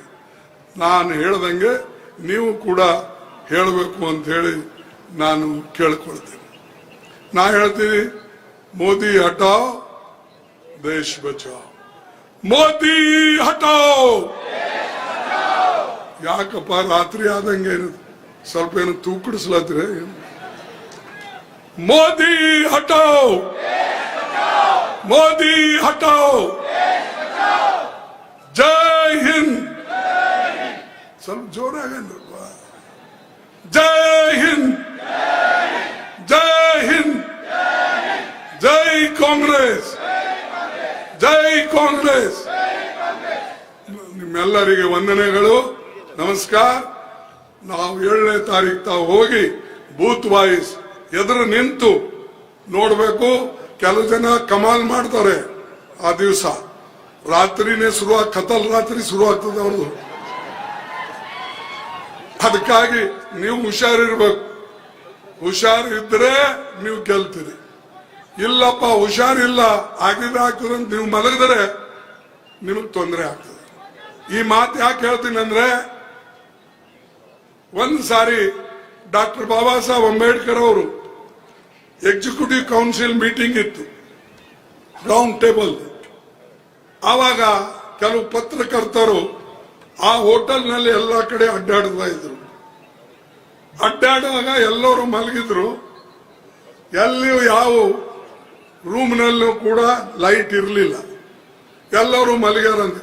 ಒಂದು ಕಡೆ ಒಂದು ಮೂಲೆಯಲ್ಲಿ ಅಲ್ಲಿ ಲೈಟ್ ಕಾಣ್ತಾ ಇತ್ತು. ಅವಾಗ ಈ ಪತ್ರಕರ್ತರು, ಅಲ್ಲಿ ನೋಡಮ್ಮ ಯಾಕೋ ಒಂದು ಲೈಟ್ ಇದೆ, ಆ ರೂಮ್ನಾಗ ಯಾರೋ ಕಾಣ್ತಾರೆ, ಹೋಗಿ ಅವ್ರು ಬಡ್ದ ಮೇಲೆ ಡಾಕ್ಟರ್ ಅಂಬೇಡ್ಕರ್ ಓದ್ತಾ ಇದ್ರು. ಇನ್ನು ನಾಳೆ ಏನ್ ಹೇಳಬೇಕು, ನಾಳೆ ಏನ್ ಕೇಳಬೇಕು, ನಮ್ಮ ಜನರಿಗೆ ಈ ದೇಶಕ್ಕೆ ಏನ್ ಬೇಕು ಏನ್ ಬೇಡ ಅಂತ ಹೇಳಿ ಅದ್ರ ಬಗ್ಗೆ ಅಭ್ಯಾಸ ಮಾಡ್ಕೋತ ಅವರು ರಾತ್ರಿ ಕುಳಿತಿದ್ರು. ಆವಾಗ ಕೆಲವು ಜನ ಕೇಳಿದ್ರು ಅವ್ರಿಗೆ, ಪತ್ರಕರ್ತರು, ಇಲ್ಲ ಎಲ್ಲರೂ ಮಲಗಿದ್ದಾರೆ, ಇಷ್ಟು ರಾತ್ರಿ ಆದ್ರೂ ನೀವು ಎಚ್ಚರಿದ್ದು ಇನ್ನ ಬರಿತಾ ಇದ್ದೀರಲ್ಲ ಯಾಕಂದ್ರೆ. ಆವಾಗ ಬಾಬಾ ಸಾಹೇಬ್ ಅಂಬೇಡ್ಕರ್ ಅವರು ಹೇಳ್ತಾರೆ, ಅವರು ನನ್ನ ಕೆಲಸ ಏನಂದ್ರೆ ಜನರ ಸೇವೆ ಮಾಡೋದು ಮತ್ತು ಜನರಿಗೆ ಜಾಗೃತಿ ಮಾಡೋದು. ಅವ್ರ ಜನ ಜಾಗೃತಿ ಇದ್ದಾರೆ, ಅದಕ್ಕೆ ಅವ್ರು ಬಂದು ಇಲ್ಲಿ ಮಲಗಿದ್ದಾರೆ. ನನ್ನ ಜನ ಜಾಗೃತಿ ಇಲ್ಲ, ನನ್ನ ಜನ ಮಲಗಿದ್ದಾರೆ. ಅವ್ರಿಗೆ ಎಪ್ಸಾಗೋಸ್ಕರ ನಾ ಎಚ್ಚರಿರ್ತೀನಿ. ನಾನು ಎಚ್ಚರಿದ್ದಿದ್ದು ಯಾಕೆ ಅಂದ್ರೆ ನಾನು ಮಲಗದಂತ ಜನರ ಪರವಾಗಿ ಹೋರಾಟ ಮಾಡಬೇಕಾಗಿದೆ. ಅವ್ರು ಮಲಗಿದವರು ಯಾರು ಮಲಗಿದ್ದಾರೆ ಅವ್ರ ಜನ ಎಚ್ಚರಿದ್ದಾರೆ, ಅದಕ್ಕೇನು ಅವ್ರಿಗೆ ಬೇಕಾಗಿಲ್ಲ, ನನಗೆ ಬೇಕು. ಹಾಗೆ ಈ ಓಟು, ಈ ಮತ ನಮಗ್ ಬೇಕು. ಈ ಸಂವಿಧಾನ ಉಳಿಸಕ್ಕೆ ನಮಗ್ ಬೇಕು, ಈ ಪ್ರಜಾಪ್ರಭುತ್ವ ಉಳಿಸಕ್ಕೆ, ಈ ನಮಗೆ ಈ ದೇಶದ ಸ್ವಾತಂತ್ರ್ಯ ಉಳಿಸಕ್ಕೆ ಏನು ಮಹಾತ್ಮ ಗಾಂಧಿ, ಜವಾಹರ್ಲಾಲ್ ನೆಹರು, ಡಾಕ್ಟರ್ ಬಾಬಾ ಸಾಹೇಬ್ ಅಂಬೇಡ್ಕರ್ ಇವರು ಮಾಡಿದ್ದ ಮಾತನ್ನ, ನಾವು ಹೇಳಿದ್ದನ್ನ ಉಳಿಸ್ಕೊಂಡು ಹೋಗ್ಬೇಕಾದ್ರೆ ಈ ಕೆಲಸ ಮಾಡಬೇಕು. ದಯವಿಟ್ಟು ಆ ಕೆಲಸ ಈ ಸಾರಿ ನೀವು ಮಾಡ್ತೀರಿ ಅಂತ ಕೇಳ್ಕೊಂಡು ನನ್ನ ಮಾತು ಮುಗಿಸ್ತೇನೆ. ಜೈ ಹಿಂದ್, ಜೈ ಕರ್ನಾಟಕ.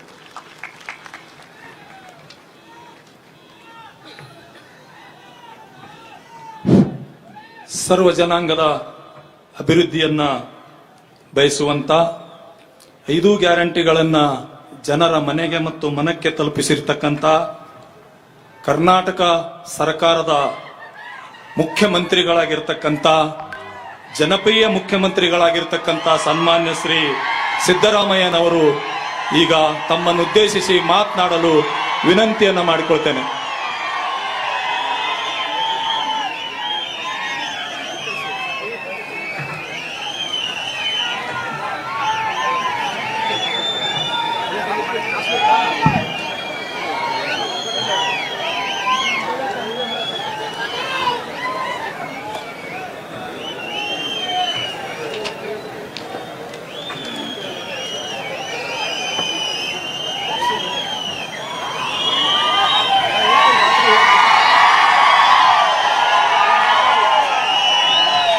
ಅಖಿಲ ಭಾರತ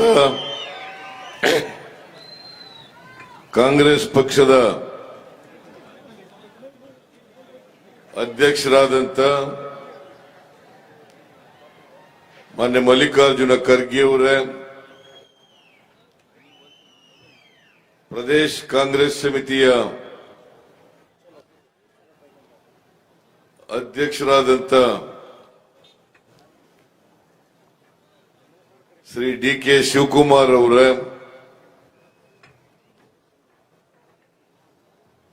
ಯಾದಗಿರಿ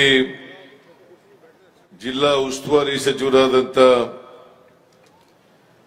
ಶ್ರೀ ದರ್ಶನಾಪುರ ಅವರ,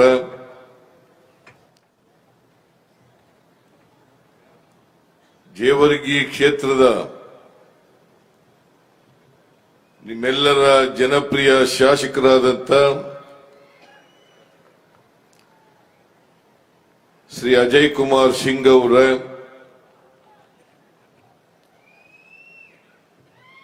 ವೇದಿಕೆ ಮೇಲಿರ್ತಕ್ಕಂಥ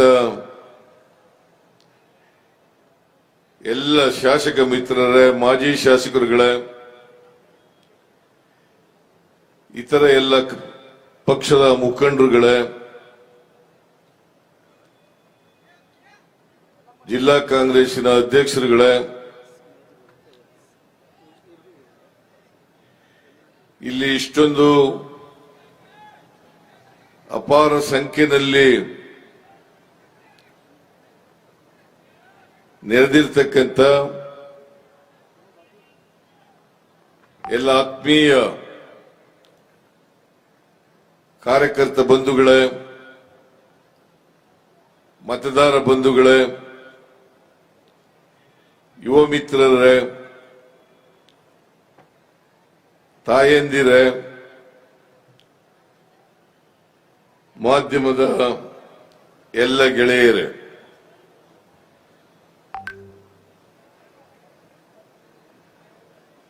ನಿಮ್ಮ ಸಹನೆಯನ್ನ ಹೆಚ್ಚು ಪರೀಕ್ಷೆ ಮಾಡಲಿಕ್ಕೆ ಹೋಗಲ್ಲ.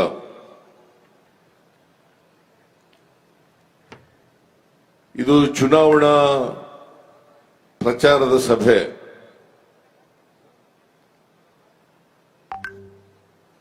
ಈ ಸಭೆಯಲ್ಲಿ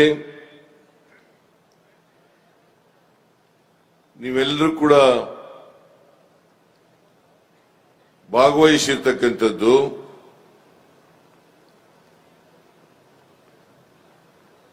ಕಾಂಗ್ರೆಸ್ ಪಕ್ಷಕ್ಕೆ ಬೆಂಬಲವನ್ನು ವ್ಯಕ್ತ ಮಾಡಲಿಕ್ಕೋಸ್ಕರ.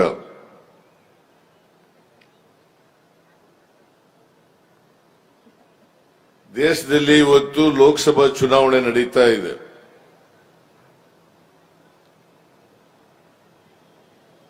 ಕರ್ನಾಟಕದಲ್ಲಿ 2 ಹಂತದಲ್ಲಿ ಲೋಕಸಭಾ ಚುನಾವಣೆ ನಡೀತಾ ಇದೆ. ಈಗಾಗಲೇ ಏಪ್ರಿಲ್ 26ನೇ ತಾರೀಕು ಮೊದಲನೇ ಹಂತದ ಚುನಾವಣೆ ಮುಗಿದಿದೆ. ಮೇ 7ನೇ ತಾರೀಕಿಗೆ 2ನೇ ಹಂತದ ಚುನಾವಣೆ ನಡೀತದೆ. ತಾವೆಲ್ಲರೂ ಕೂಡ ಅವತ್ತು ಯಾವ ಪಕ್ಷದ ಅಭ್ಯರ್ಥಿಗಳು ಗೆಲ್ಲಬೇಕು ಅಂತೇಳಿ ತೀರ್ಮಾನವನ್ನು ಮಾಡಬೇಕಾಗ್ತದೆ. ಇದು ಬಹಳ ಮಹತ್ವದ ಚುನಾವಣೆ ಅಂತೇಳಿ ತಾವೆಲ್ಲ ಅರ್ಥ ಮಾಡ್ಕೊಂಡಿದ್ದೀರಿ ಅಂತಕ್ಕಂಥದ್ದು ನನ್ನ ಭಾವನೆ. ಯಾಕಂತಂದ್ರೆ ಮುಂದಿನ 5 ವರ್ಷ ಯಾವ ಪಕ್ಷ ಅಧಿಕಾರದಲ್ಲಿರಬೇಕು, ಈ ದೇಶದ ಭವಿಷ್ಯವನ್ನ ಯಾರು ನಿರ್ಮಾಣ ಮಾಡ್ತಾರೆ, ಈ ದೇಶದಲ್ಲಿರ್ತಕ್ಕಂಥ ಬಡವರು, ದಲಿತರು, ಹಿಂದುಳಿದವರು, ಅಲ್ಪಸಂಖ್ಯಾತರು, ರೈತರು, ಮಹಿಳೆಯರು, ಕಾರ್ಮಿಕರು ಅವರೆಲ್ಲರ ಆರ್ಥಿಕ ಸಾಮಾಜಿಕ ಶಕ್ತಿಯನ್ನ ಯಾರು ಕೊಡ್ತಾರೆ, ಯಾರು ಮಾತು ಕೊಟ್ಟಂತೆ ನಡ್ಕೋತಾರೆ, ಯಾರು ಮಾತು ಕೊಟ್ಟಂತೆ ನಡ್ಕೊಳ್ಳಲ್ಲ ಅಂತಕ್ಕಂಥದನ್ನ ತಾವೆಲ್ಲರೂ ಕೂಡ ಪರಿಶೀಲನೆಯನ್ನ ಮಾಡಬೇಕು ಅಂತೇಳಿ ನಿಮ್ಮಲ್ಲಿ ಮನವಿಯನ್ನ ಮಾಡಲಿಕ್ಕೆ ಬಯಸ್ತಾ ಇದ್ದೇನೆ.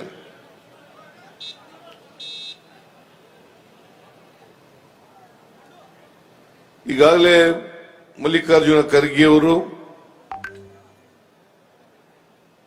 ಡಿ ಕೆ ಶಿವಕುಮಾರ್ ಅವರು ನರೇಂದ್ರ ಮೋದಿಯವರ ವೈಫಲ್ಯಗಳನ್ನ ಪಟ್ಟಿ ಮಾಡಿ ಹೇಳಿದ್ದಾರೆ. ನರೇಂದ್ರ ಮೋದಿಯವರು ಹೇಗೆ ಕೊಟ್ಟ ಮಾತಿನಂತೆ ನಡ್ಕೊಳ್ಳಲಿಲ್ಲ,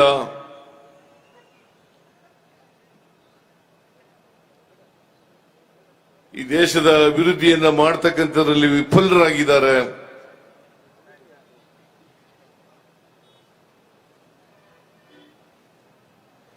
ಹೇಗೆ ಹತಾಶರಾಗಿ ಈಗ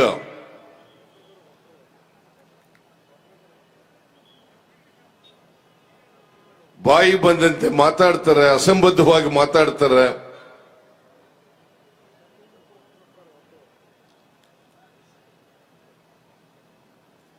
ಇವುಗಳ ಬಗ್ಗೆ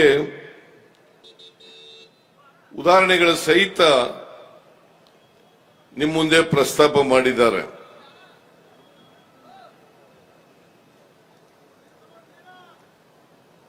ನರೇಂದ್ರ ಮೋದಿಯವರು 2014ರಲ್ಲಿ ಈ ದೇಶದ ಪ್ರಧಾನಮಂತ್ರಿ ಆದರು. ಪ್ರಧಾನಮಂತ್ರಿಯಾಗಿ 10 ವರ್ಷಗಳನ್ನ ಮುಗಿಸಿದ್ದಾರೆ. 2014ರಲ್ಲಿ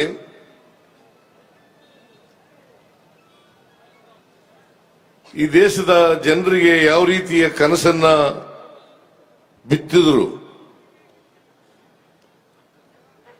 ಹೇಗೆ ಭ್ರಮೆಗಳನ್ನ ಉಂಟು ಮಾಡಿದ್ರು, ಜನರು ಭ್ರಮಾಲೋಕದಲ್ಲಿ ನರೇಂದ್ರ ಮೋದಿಯವರ ಮಾತುಗಳನ್ನು ನಂಬಿ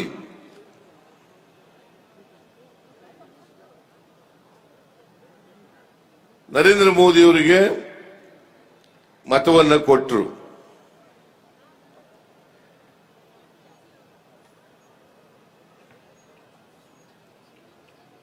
ಈಡೇರಿಸಲಿಕ್ಕೆ ಆಗದೇ ಇರತಕ್ಕಂಥ ಭರವಸೆಗಳನ್ನೆಲ್ಲ ಕೊಟ್ಟರು. ವಿದೇಶದಲ್ಲಿ ಕಾಂಗ್ರೆಸ್ನ ನಾಯಕರುಗಳು, ಕೈಗಾರಿಕೋದ್ಯಮಿಗಳು, ಶ್ರೀಮಂತರು ಕಪ್ಪು ಹಣ ಇಟ್ಟಿದ್ದಾರೆ. ಆ ಕಪ್ಪು ಹಣನ ತಗೊಬಂದು 100 ದಿನಗಳಲ್ಲಿ ಎಲ್ಲರ ಅಕೌಂಟಿಗೆ 15 ಲಕ್ಷ ಹಾಕ್ತೀನಿ ಅಂತ ಹೇಳಿದ್ರು. ಪಾಪ ಈ ಮಾತನ್ನ ನಂಬ್ಕೊಂಡ್ರು. ಯಾಕಂದ್ರೆ ನರೇಂದ್ರ ಮೋದಿ ಅವರು 12 ವರ್ಷ ಗುಜರಾತಿನ ಮುಖ್ಯಮಂತ್ರಿ ಆಗಿದ್ರು. ಆಗ ಸುಳ್ಳು ಹೇಳಿದ್ರು, ಭಾರತ ದೇಶದಲ್ಲಿ ಗುಜರಾತ್ ಮಾದರಿ ಸರ್ಕಾರವನ್ನ ಮಾಡುತ್ತೇನೆ, ಗುಜರಾತ್ ಮಾದರಿ ಸರ್ಕಾರವನ್ನ ಮಾಡುತ್ತೇನೆ. ಬಹಳ ಗುಜರಾತ್ ಆರ್ಥಿಕವಾಗಿ ಸಾಮಾಜಿಕವಾಗಿ ಬಹಳ ಮುಂದೆ ಬಂದಿದೆ ಅಂತೇಳಿ ಜನರಲ್ಲಿ ಭ್ರಮೆಯನ್ನ ಹುಟ್ಟಿಸಿ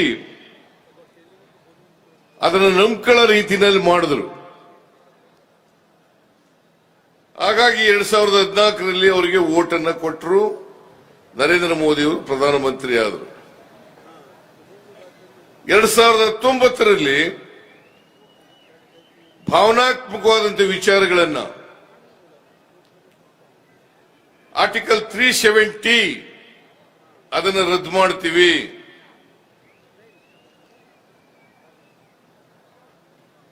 ನಾವು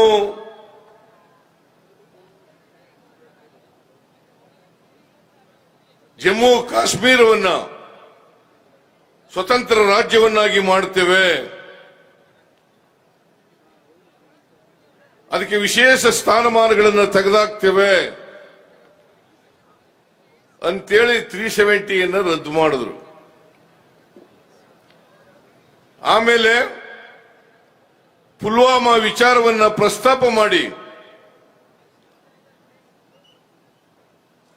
ನರೇಂದ್ರ ಮೋದಿಯಿಂದ ಮಾತ್ರ ಈ ದೇಶವನ್ನು ರಕ್ಷಣೆ ಮಾಡಲಿಕ್ಕೆ ಸಾಧ್ಯ ಆಗ್ತದೆ ಅಂತಕ್ಕಂಥ ವಿಚಾರವನ್ನ ಜನರಿಗೆ ಮಾರುಕಟ್ಟೆ ಮಾಡಿ 2019ರ ಲೋಕಸಭಾ ಚುನಾವಣೆಯನ್ನು ಕೂಡ ಗೆದ್ದರು. ನರೇಂದ್ರ ಮೋದಿ ಅವರೇ, ಈಗ ನಿಮ್ಮ ನಿಜವಾದ ಬಣ್ಣ ಜನಗಳಿಗೆ ಗೊತ್ತಾಗಿದೆ. 2000ರಲ್ಲಿ ಹೇಳಿದಂತ ಅನೇಕ ಭರವಸೆಗಳು ನೀವು ಈಡೇರಿಸಲಿಕ್ಕೆ ಸಾಧ್ಯ ಆಗಲಿಲ್ಲ. ಭಾವನಾತ್ಮಕವಾದಂಥ ವಿಚಾರಗಳನ್ನ ಹೇಳಿ ಜನರನ್ನ ತಪ್ಪು ದಾರಿಗೆ ಎಳೆದು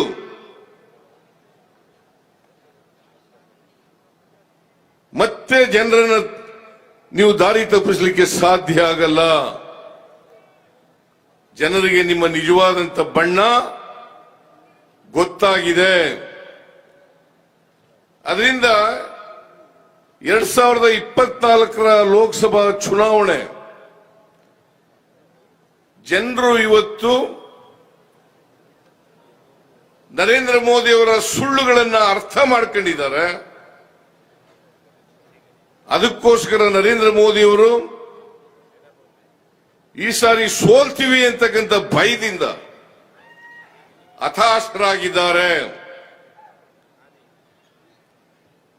ಅದಕ್ಕಾಗಿಯೇ ಹತಾಶರಾದದರಿಂದ ಶ್ರೀಮತಿ ಸೋನಿಯಾ ಗಾಂಧಿ ಅವರನ್ನ, ರಾಹುಲ್ ಗಾಂಧಿ ಅವರನ್ನ, ಮಲ್ಲಿಕಾರ್ಜುನ ಖರ್ಗೆ ಅವರನ್ನ, ಪ್ರಿಯಾಂಕಾ ಗಾಂಧಿ ಅವರನ್ನ ಬೈಲಿಕ್ಕೆ ಪ್ರಾರಂಭ ಮಾಡಿದ್ದಾರೆ. ಜೊತೆಗೆ ಅತ್ಯಂತ ಮಹಾನ್ ಸುಳ್ಳುಗಳನ್ನ ಜನರ ಮುಂದೆ ಹೇಳಲಿಕ್ಕೆ ಪ್ರಯತ್ನವನ್ನು ಮಾಡ್ತಾ ಇದ್ದಾರೆ. ನಿನ್ನೆ ಒಂದು ಅಡ್ವರ್ಟೈಸ್ಮೆಂಟ್ ಬಂದಿತ್ತು, ಕಾಂಗ್ರೆಸ್ ಪಕ್ಷದಿಂದ ಒಂದು ಅಡ್ವರ್ಟೈಸ್ಮೆಂಟ್ ಕೊಟ್ಟಿದ್ರು. ಏನಪ್ಪಾ ಅಡ್ವರ್ಟೈಸ್ಮೆಂಟ್ ಅಂತಂದ್ರೆ, SCP TSP ಕಾಯ್ದೆ ಅದರಲ್ಲಿರ್ತಕ್ಕಂಥ ಹಣವನ್ನ ಬೇರೆ ಬಾಬುಗಳಿಗೆ ನಾವು ಖರ್ಚು ಮಾಡಿದ್ದೀವಿ,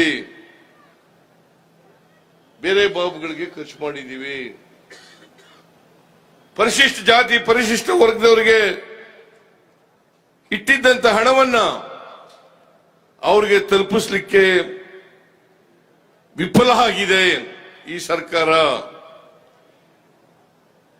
ಈ ಮಾತನ್ನ ಹೇಳಲಿಕ್ಕೆ, ಅಡ್ವರ್ಟೈಸ್ ಕೊಡ್ಲಿಕ್ಕೆ ಇವರಿಗೆ ಯಾವ ನೈತಿಕ ಹಕ್ಕಿದೆ ಅಂತಕ್ಕಂಥ ಪ್ರಶ್ನೆಯನ್ನ ಕೇಳಬೇಕಾಗ್ತದೆ. ಯಾವ ನೈತಿಕ ಹಕ್ಕಿದೆ? ನೀವು 10 ವರ್ಷ ಇದ್ರಿ,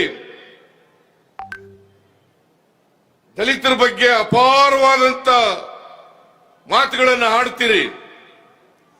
ನರೇಂದ್ರ ಮೋದಿಜಿ ಕೇಂದ್ರದಲ್ಲಿ ಪರಿಶಿಷ್ಟ ಜಾತಿ ಪರಿಶಿಷ್ಟ ವರ್ಗದ ಜನಸಂಖ್ಯೆಗೆ ಅನುಗುಣವಾಗಿ ನೀವು ಅಭಿವೃದ್ಧಿ ಹಣದಲ್ಲಿ ಖರ್ಚು ಮಾಡತಕ್ಕಂತ ಕಾಯ್ದೆಯನ್ನ ಮಾಡಿದ್ದೀರಾ? ಇವತ್ತಿನವರೆಗೂ ಮಾಡಕ್ಕಾಗಿಲ್ಲ, ಮಾಡಿಲ್ಲ. ಕರ್ನಾಟಕದಲ್ಲಿ ತೆಲಂಗಾಣ ಮಾಡಿದ ಮೇಲೆ ಕರ್ನಾಟಕದಲ್ಲಿ 2013ರಲ್ಲಿ ನಾವು SCP TSP ಕಾಯ್ದೆಯನ್ನು ಮಾಡಿ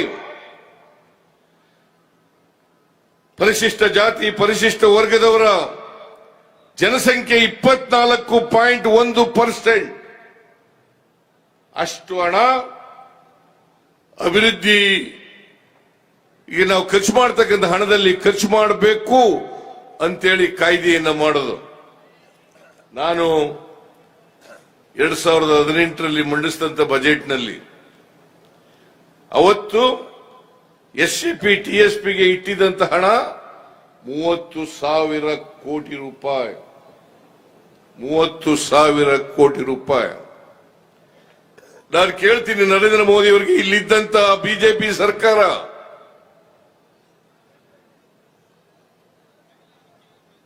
ಹತ್ತೊಂಬತ್ತು 20ರಲ್ಲಿ ಬಜೆಟ್ ಅನ್ನ ಮಂಡಿಸಿದ್ರು.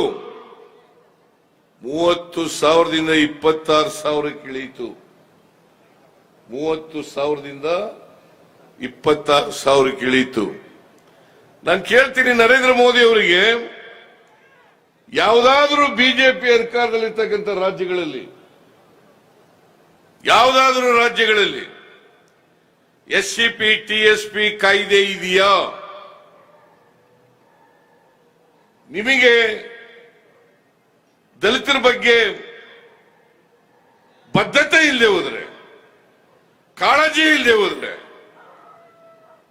ಕರ್ನಾಟಕದಲ್ಲಿರ್ತಕ್ಕಂಥ ಕಾನೂನಿನ ಬಗ್ಗೆ ಮಾತಾಡಲಿಕ್ಕೆ ನಿಮ್ಗೆ ಯಾವ ನೈತಿಕತೆ ಇದೆ ಅಂತಕ್ಕಂಥ ಪ್ರಶ್ನೆಯನ್ನ ಈ ರಾಜ್ಯದ ದಲಿತರು ಕೇಳಬೇಕು ಅಂತೇಳಿ, ಪರಿಶಿಷ್ಟ ಜಾತಿ ಪರಿಶಿಷ್ಟ ವರ್ಗದವರು ಕೇಳಬೇಕು ಅಂತೇಳಿ ಅವರಲ್ಲಿ ಅತ್ಯಂತ ಕಳಕಳಿಯಿಂದ ಮನವಿಯನ್ನು ಮಾಡಲಿಕ್ಕೆ ಬಯಸ್ತಾ ಇದ್ದೇನೆ. ಮಾಡಿದ್ದೀರಾ? ಇವತ್ತಿನವರೆಗೆ ಮಾಡಿದ್ದೀರಾ? ನಾನು ಈ ವರ್ಷ ಬಜೆಟ್ ಮಂಡಿಸಿದಾಗ SCP TSPಗೆ 39,000 ಕೋಟಿ ರೂಪಾಯಿಗಳನ್ನು ಇಟ್ಟಿದ್ದೇನೆ. 39,000 ಕೋಟಿ ರೂಪಾಯಿಗಳನ್ನು.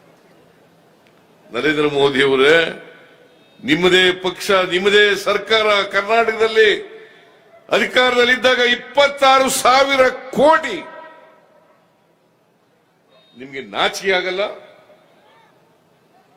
ದಲಿತರ ಬಗ್ಗೆ ಪರಿಶಿಷ್ಟ ಜಾತಿ ಪರಿಶಿಷ್ಟ ವರ್ಗದವ್ರ ಬಗ್ಗೆ ಮಾತಾಡಲಿಕ್ಕೆ ನಿಮ್ಗೆ ಏನಾದ್ರು ಹಕ್ಕಿದೆಯಾ? ಅವರ ವಿರೋಧಿಗಳು ನೀವು, ದಲಿತರ ವಿರೋಧಿಗಳು, ಹಿಂದುಳಿದವರ ವಿರೋಧಿಗಳು, ಅಲ್ಪಸಂಖ್ಯಾತರ ವಿರೋಧಿಗಳು.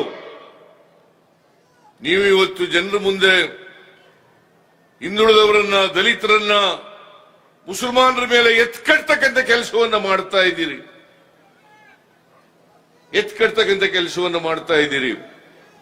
ನೀವು ನಿಮ್ಮ ಭಾಷಣದಲ್ಲಿ ಹೇಳ್ತೀರಿ, ಕಾಂಗ್ರೆಸ್ ಪಕ್ಷ ದಲಿತರಿಗೆ ಕೊಟ್ಟಿರ್ತಕ್ಕಂಥ ಮೀಸಲಾತಿಯನ್ನ, ಹಿಂದುಳಿದವರಿಗೆ ಕೊಟ್ಟಿರ್ತಕ್ಕಂಥ ಮೀಸಲಾತಿಯನ್ನ ಕಿತ್ತು ಮುಸಲ್ಮಾನರಿಗೆ ಕೊಟ್ಬಿಡ್ತಾರೆ ಅಂತಕ್ಕಂಥ ಮಾತುಗಳನ್ನ ಹೇಳಲಿಕ್ಕೆ ಪ್ರಯತ್ನವನ್ನ ಮಾಡ್ತಾ ಇದ್ದೀರಿ. ಈ ದಲಿತರನ್ನ, ಹಿಂದುಳಿದವರನ್ನ, ಮುಸಲ್ಮಾನರ ಮೇಲೆ ಎತ್ಕೊಳ್ತಕ್ಕಂಥ, ದ್ವೇಷ ಬಿತ್ತಕ್ಕಂಥ ಕೆಲಸವನ್ನ ಮಾಡ್ತಾ ಇದ್ದೀರಿ. ನಾನು ಕೇಳ್ತೀನಿ, ನೀವು ಯಾವತ್ತಾದ್ರೂ ಕೂಡ ಮೀಸಲಾತಿ ಪರ ಇದ್ರ? ಬಿಜೆಪಿಯವರು ಯಾವತ್ತಾದ್ರೂ ಕೂಡ ಸಾಮಾಜಿಕ ನ್ಯಾಯದ ಪರವಾಗಿದ್ರ? ಜನ ಇದನ್ನ ಅರ್ಥ ಮಾಡ್ಕೋಬೇಕಾಗ್ತದೆ. ಮಂಡಲ್ ಕಮಿಷನ್ ವರದಿಯನ್ನು ವಿರೋಧ ಮಾಡಿದವರು ಯಾರು?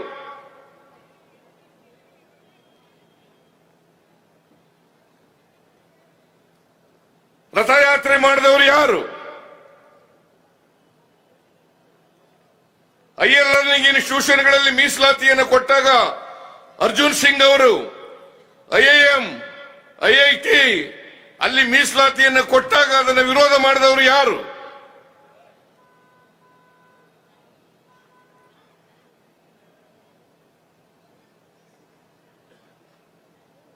ರಾಜೀವ್ ಗಾಂಧಿ ಅವರು ಪ್ರಧಾನಮಂತ್ರಿ ಆಗಿರುವಾಗ ಸಂವಿಧಾನಕ್ಕೆ 73, 74ನೇ ತಿದ್ದುಪಡಿಗಳನ್ನು ತಂದು ಹಿಂದುಳಿದವರಿಗೆ, ಮಹಿಳೆಯರಿಗೆ ಮೀಸಲಾತಿಯನ್ನ ಕೊಟ್ಟರು. ಅದು ನರಸಿಂಹರಾವ್ ಅವರು ಪ್ರಧಾನಮಂತ್ರಿ ಆಗಿದ್ದಾಗ ಜಾರಿಯಾಯಿತು. ಅದನ್ನು ವಿರೋಧ ಮಾಡಿ ಸುಪ್ರೀಂ ಕೋರ್ಟ್ನಲ್ಲಿ ಅದನ್ನು ಪ್ರಶ್ನೆ ಮಾಡಿ ಅರ್ಜಿ ಹಾಕಿದವರು ಯಾರು? ಇದೇ ರಾಮಾ ಜೋಯಿಸ್.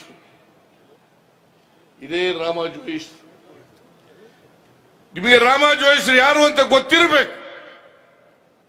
ರಾಮಾ ಜೋಯಿಸ್ರು ಅಂದು, ಈಗ ಬದುಕಿಲ್ಲ ಅವರು. ಅಂದು ಬಿಜೆಪಿಯ ಉಪಾಧ್ಯಕ್ಷರಾಗಿದ್ದರು ರಾಜ್ಯದಲ್ಲಿ. ಅಷ್ಟೇ ಅಲ್ಲ, ರಾಜ್ಯಸಭಾ ಸದಸ್ಯರಾಗಿದ್ದರು.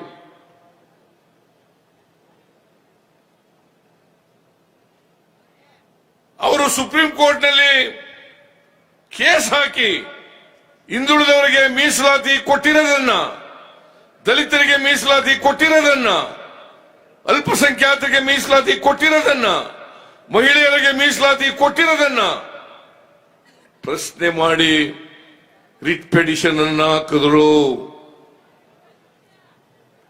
ಸ್ವತಃ ಅವರೇ ಆರ್ಗ್ಯುಮೆಂಟ್ ಮಾಡಿದ್ರು.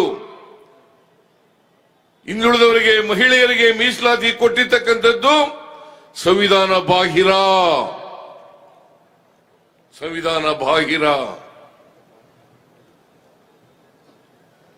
ಅದೃಷ್ಟವಶಾತ್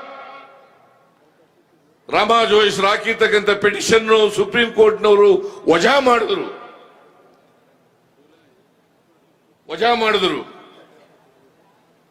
ಹಿಂದುಳಿದವರಿಗೆ, ಅಲ್ಪಸಂಖ್ಯಾತರಿಗೆ, ಮಹಿಳೆಯರಿಗೆ ಕೊಟ್ಟಂತ ಮೀಸಲಾತಿ ಉಳಿಯಿತು. ಇದು ಗೊತ್ತಿಲ್ವೋ ನಿಮಗೆ? ನರೇಂದ್ರ ಮೋದಿಜಿ ಈ ದೇಶದ ಜನರನ್ನ ದಡ್ಡರನ್ನಾಗಿ ಮಾಡ್ತಕ್ಕಂಥ, ಅವರಿಗೆ ತಪ್ಪು ಮಾಹಿತಿಯನ್ನ ಕೊಡ್ತಕ್ಕಂಥ, ಅವರನ್ನ ದಾರಿ ತಪ್ಪಿಸ್ತಕ್ಕಂಥ ಕೆಲಸವನ್ನು ಮಾಡ್ತಾ ಇದ್ದೀರಲ್ಲ, ನಿಮ್ಮ ಕುರ್ಚಿಗೆ ಅದು ಗೌರವ ತರ್ತಕ್ಕಂಥ ವಿಚಾರನ? ಇಂಥ ಅನೇಕ ವಿಚಾರಗಳನ್ನು ಇವತ್ತು ಮಾಡ್ತಾ ಇದ್ದಾರೆ. ಮೊನ್ನೆ ಒಂದು ಮಾತಾಡಿದ್ರು ಅವ್ರ ಭಾಷಣದಲ್ಲಿ, ಗ್ಯಾರಂಟಿ ಯೋಜನೆಗಳನ್ನ ಜಾರಿ ಮಾಡಿ ಖಜಾನೆ ಎಲ್ಲ ಖಾಲಿ ಆಗ್ಬಿಟ್ಟು ಕರ್ನಾಟಕದಲ್ಲಿ ಸಂಬಳ ಕೊಡಕ್ ದುಡ್ಡಿಲ್ಲ. ನಾವೇನಾದ್ರೂ ನಿಮಗೆ ಸಂಬಳ ಕೊಡಕ್ ದುಡ್ಡಿಲ್ಲ, ಕೊಡಿ ದುಡ್ಡ ಅಂತ ಕೇಳಿದ್ವಾ ನರೇಂದ್ರ ಮೋದಿಜಿ? ಗ್ಯಾರಂಟಿ ಯೋಜನೆಗಳಿಗೆ ದುಡ್ಡಿಲ್ಲ ಕೊಡಿ ಅಂತ ಕೇಳಿದ್ವಾ? ನಾವು ಕೇಳಿದ್ದದ್ದು ಬರಗಾಲಕ್ಕೆ ದುಡ್ಡು ಕೊಡಿ, ಅದು ನಿಮ್ ದುಡ್ಡಲ್ಲ, ನಾವು ತೆರಿಗೆ ಕೊಟ್ಟಿರ್ತಕ್ಕಂಥ ಹಣ. ಕರ್ನಾಟಕದಿಂದ ಪ್ರತಿ ವರ್ಷ ಸುಮಾರು 4.5 ಲಕ್ಷ ಕೋಟಿ ತೆರಿಗೆಯನ್ನು ಕಟ್ತೀವಿ ನಾವು. 4.5 ಲಕ್ಷ ಕೋಟಿ ತೆರಿಗೆಯನ್ನು ಕಟ್ತೀವಿ. ನಮಗೆ ವಾಪಸ್ ಬರ್ತಕ್ಕಂಥದ್ದು 2023-24ರಲ್ಲಿ ಬರೀ 55,000 ಕೋಟಿ. ನಾವು 100 ರೂಪಾಯಿ ತೆರಿಗೆ ಕೊಟ್ರೆ ನಮಗೆ ಬರ್ತಕ್ಕಂಥದ್ದು ವಾಪಸ್ಸು 13 ರೂಪಾಯಿ ಮಾತ್ರ. 13 ರೂಪಾಯಿ ಮಾತ್ರ. ಇದನ್ನ ನಿಮ್ಮ ಇವ್ರು ಯಾರಾದ್ರೂ ಕೂಡ, ಯಾರು ಇಲ್ಲಿ ಸಿಟ್ಟಿಂಗ್ MP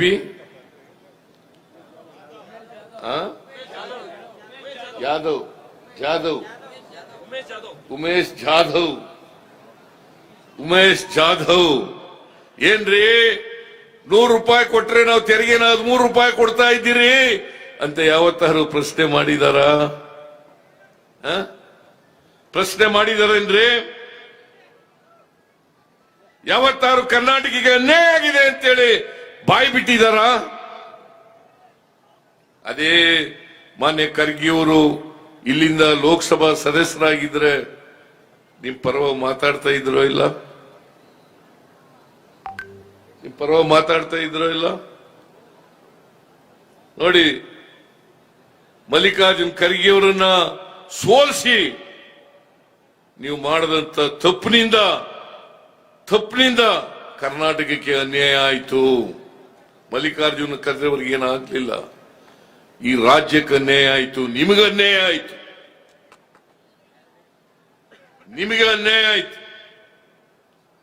ಮಲ್ಲಿಕಾರ್ಜುನ ಖರ್ಗೆ ಅವರು ಇಲ್ಲದೆ ಹೋಗಿದ್ರೆ 371J ಸಂವಿಧಾನಕ್ಕೆ ತಿದ್ದುಪಡಿ ಆಗ್ತಿತ್ತ? ಹೇಳಿ ನೋಡೋಣ. ನೀವು ಈ ಭಾಗದಲ್ಲಿ ಮಲ್ಲಿಕಾರ್ಜುನ ಖರ್ಗೆ ಅವರು ಅವರ ನಾಯಕತ್ವ ಇಲ್ಲದೆ ಹೋಗಿದ್ರೆ, ಅವರ ಹೋರಾಟ ಇಲ್ಲದೆ ಹೋಗಿದ್ರೆ, ಮನಮೋಹನ್ ಸಿಂಗ್ ರವರಿಗೆ ಮನವೊಲಿಸಿ, ಸೋನಿಯಾ ಗಾಂಧಿ ಅವರಿಗೆ ಮನವೊಲಿಸಿ ಮಲ್ಲಿಕಾರ್ಜುನ ಖರ್ಗೆ ಅವರು, ಧರ್ಮ್ ಸಿಂಗ್ ಅವರು ಇವರಿಬ್ರು ಕೂಡ ಹೋರಾಟ ಮಾಡದೆ ಹೋಗಿದ್ರೆ 371J ಸಂವಿಧಾನಕ್ಕೆ ತಿದ್ದುಪಡಿ ಆಯ್ತಾ ಇರಲಿಲ್ಲ. ಹೈದರಾಬಾದ್ ಕಲ್ಯಾಣ ಕರ್ನಾಟಕಕ್ಕೆ ವಿಶೇಷ ಸ್ಥಾನಮಾನ ಸಿಗ್ತಾ ಇರಲಿಲ್ಲ. ಇದನ್ನ ಅರ್ಥ ಮಾಡ್ಕೋಬೇಕು. ನೀವು ಇದನ್ನ ಅರ್ಥ ಮಾಡ್ಕೋಬೇಕು. ಖರ್ಗೆ ಅವರ ಕಾಂಟ್ರಿಬ್ಯೂಷನ್ ಏನು?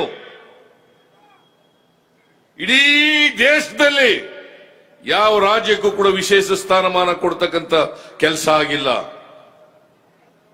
SM ಕೃಷ್ಣ ಅವರು ಮುಖ್ಯಮಂತ್ರಿ ಆಗಿರುವಾಗ, ಅಲ್ಲಿ ಅಟಲ್ ಬಿಹಾರಿ ವಾಜಪೇಯಿ ಪ್ರಧಾನಮಂತ್ರಿ ಆಗಿರುವಾಗ, ಅವತ್ತು ಡೆಪ್ಟಿ ಚೀಫ್ ಮಿನಿಸ್ಟರ್ ಆಗಿದ್ದಂತ ಯಾರವರು? ಅದ್ವಾನಿಯವರು, ಡೆಪ್ಟಿ ಚೀಫ್ ಮಿನಿಸ್ಟರ್ ಅದ್ವಾನಿಯವರು ಡೆಪ್ಟಿ ಪ್ರೈಮ್ ಮಿನಿಸ್ಟರ್ ಆಗಿದ್ದಂತ ಅದ್ವಾನಿಯವರು SM ಕೃಷ್ಣ ಅವರಿಗೆ ಪತ್ರ ಬರೀತಾರೆ, 371J ಮಾಡಕ್ ಸಾಧ್ಯ ಇಲ್ಲ. ಬೇರೆ ರಾಜ್ಯದವರೆಲ್ಲ ಕೇಳ್ಬಿಡ್ತಾರೆ. ಯಾರು ಇದ್ರು ಹೇಳಿದವರು? ಮಿಸ್ಟರ್ ಅದ್ವಾನಿ. ಯಾವ ಪಕ್ಷಕ್ಕೆ ಸೇರಿದವರು? ಬಿಜೆಪಿ ಪಕ್ಷಕ್ಕೆ. ಅವ್ರಿಗೆ ಓಟ್ ಹಾಕ್ತೀರಾ? ಹೇಳಿ ನೋಡೋಣ. ಓಟ್ ಹಾಕ್ತೀರಾ? ಐ ಆಮ್ ನಾಟ್ ಚುನಾವಣೆಗೋಸ್ಕರ ಈ ಮಾತುಗಳನ್ನು ಹೇಳ್ತಾ ಇಲ್ಲ. There is a document written by mister Advani. There is a letter written by mister Advani. ನೀವು ಮರ್ತು ಬಿಟ್ರೆ ಏನ್ ಮಾಡೋದು? ಇದನ್ನೆಲ್ಲ ಮರ್ತು ಬಿಟ್ರೆ ಏನ್ ಮಾಡಬೇಕು? ಯಾವ ಕಾರಣಕ್ಕೂ ಕೂಡ ಹೈದರಾಬಾದ್ ಕರ್ನಾಟಕದ ಜನ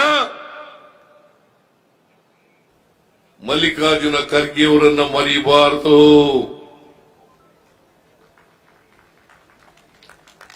ಮಲ್ಲಿಕಾರ್ಜುನ ಖರ್ಗೆ ಅವರ ಕೊಡುಗೆಯನ್ನ ಮರೆಯಬಾರದು. ಇವತ್ತು ಅಜಯ್ ಸಿಂಗ್ ಇಲ್ಲೇ ಇದ್ದಾರೆ. ಅವರನ್ನ KKRDB ಅಧ್ಯಕ್ಷರನ್ನಾಗಿ ಮಾಡಿದ್ದೀವಿ. ಎಷ್ಟು ಕೋಟಿ ರೂಪಾಯಪ್ಪ ಇರೋದು? 5,000 ಕೋಟಿ. ಯಾರಿಂದ ಬಂತಪ್ಪ? ಯಾರಿಂದ ಬಂತು? 6 ಜಿಲ್ಲೆಗಳಿಗೆ 5,000 ಕೋಟಿ ವಿಶೇಷ ಅನುದಾನ ಯಾರಿಂದ ಬಂತು? ಇವತ್ತು ಡಾಕ್ಟರ್ಗಳಾಗಿದ್ರೆ, ಇಂಜಿನಿಯರ್ಗಳಾಗಿದ್ರೆ, ಪ್ರೊಫೆಸರ್ಗಳಾಗಿದ್ರೆ, ತಹಸೀಲ್ದಾರ್ಗಳಾಗಿದ್ರೆ, ಅಸಿಸ್ಟೆಂಟ್ ಕಮಿಷನರ್ ಆಗಿದ್ರೆ, ಅದು ಮಲ್ಲಿಕಾರ್ಜುನ ಖರ್ಗೆ ಅವರ ಕೊಡುಗೆ 371J ಆದ ಪರಿಣಾಮ. ಇದನ್ನ ಅವ್ರನ್ನ ಸೋಲಿಸಿದ್ರಲ್ರಿ. ನೀವೇ ಹೇಳಿಯಪ್ಪ, ನೀವು ಆತ್ಮಾವಲೋಕನ ಮಾಡ್ಕೊಳ್ಳಿ. ಸೋಲ್ಸಿದ್ ಸರಿನಾ ಇಲ್ವಾ? ಜಾಧವ್ ಗೆಲ್ಸಿದ್ದು ಸರಿನಾ ಇಲ್ವಾ? ಜಾಧವ್ ಉಪಯೋಗಕ್ಕೆ ಬಂದಿದಾರ?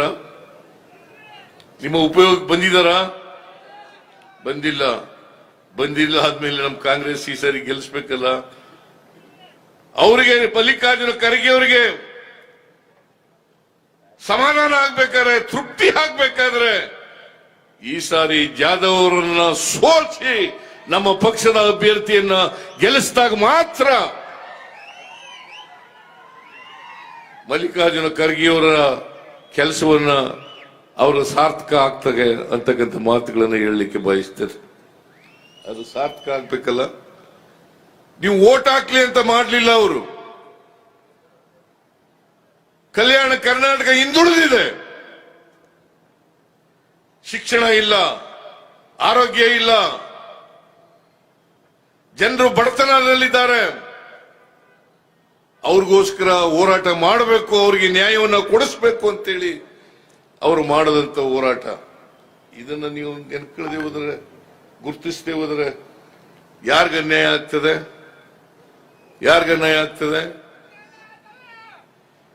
ನಿಮಗೆ ಅನ್ಯಾಯ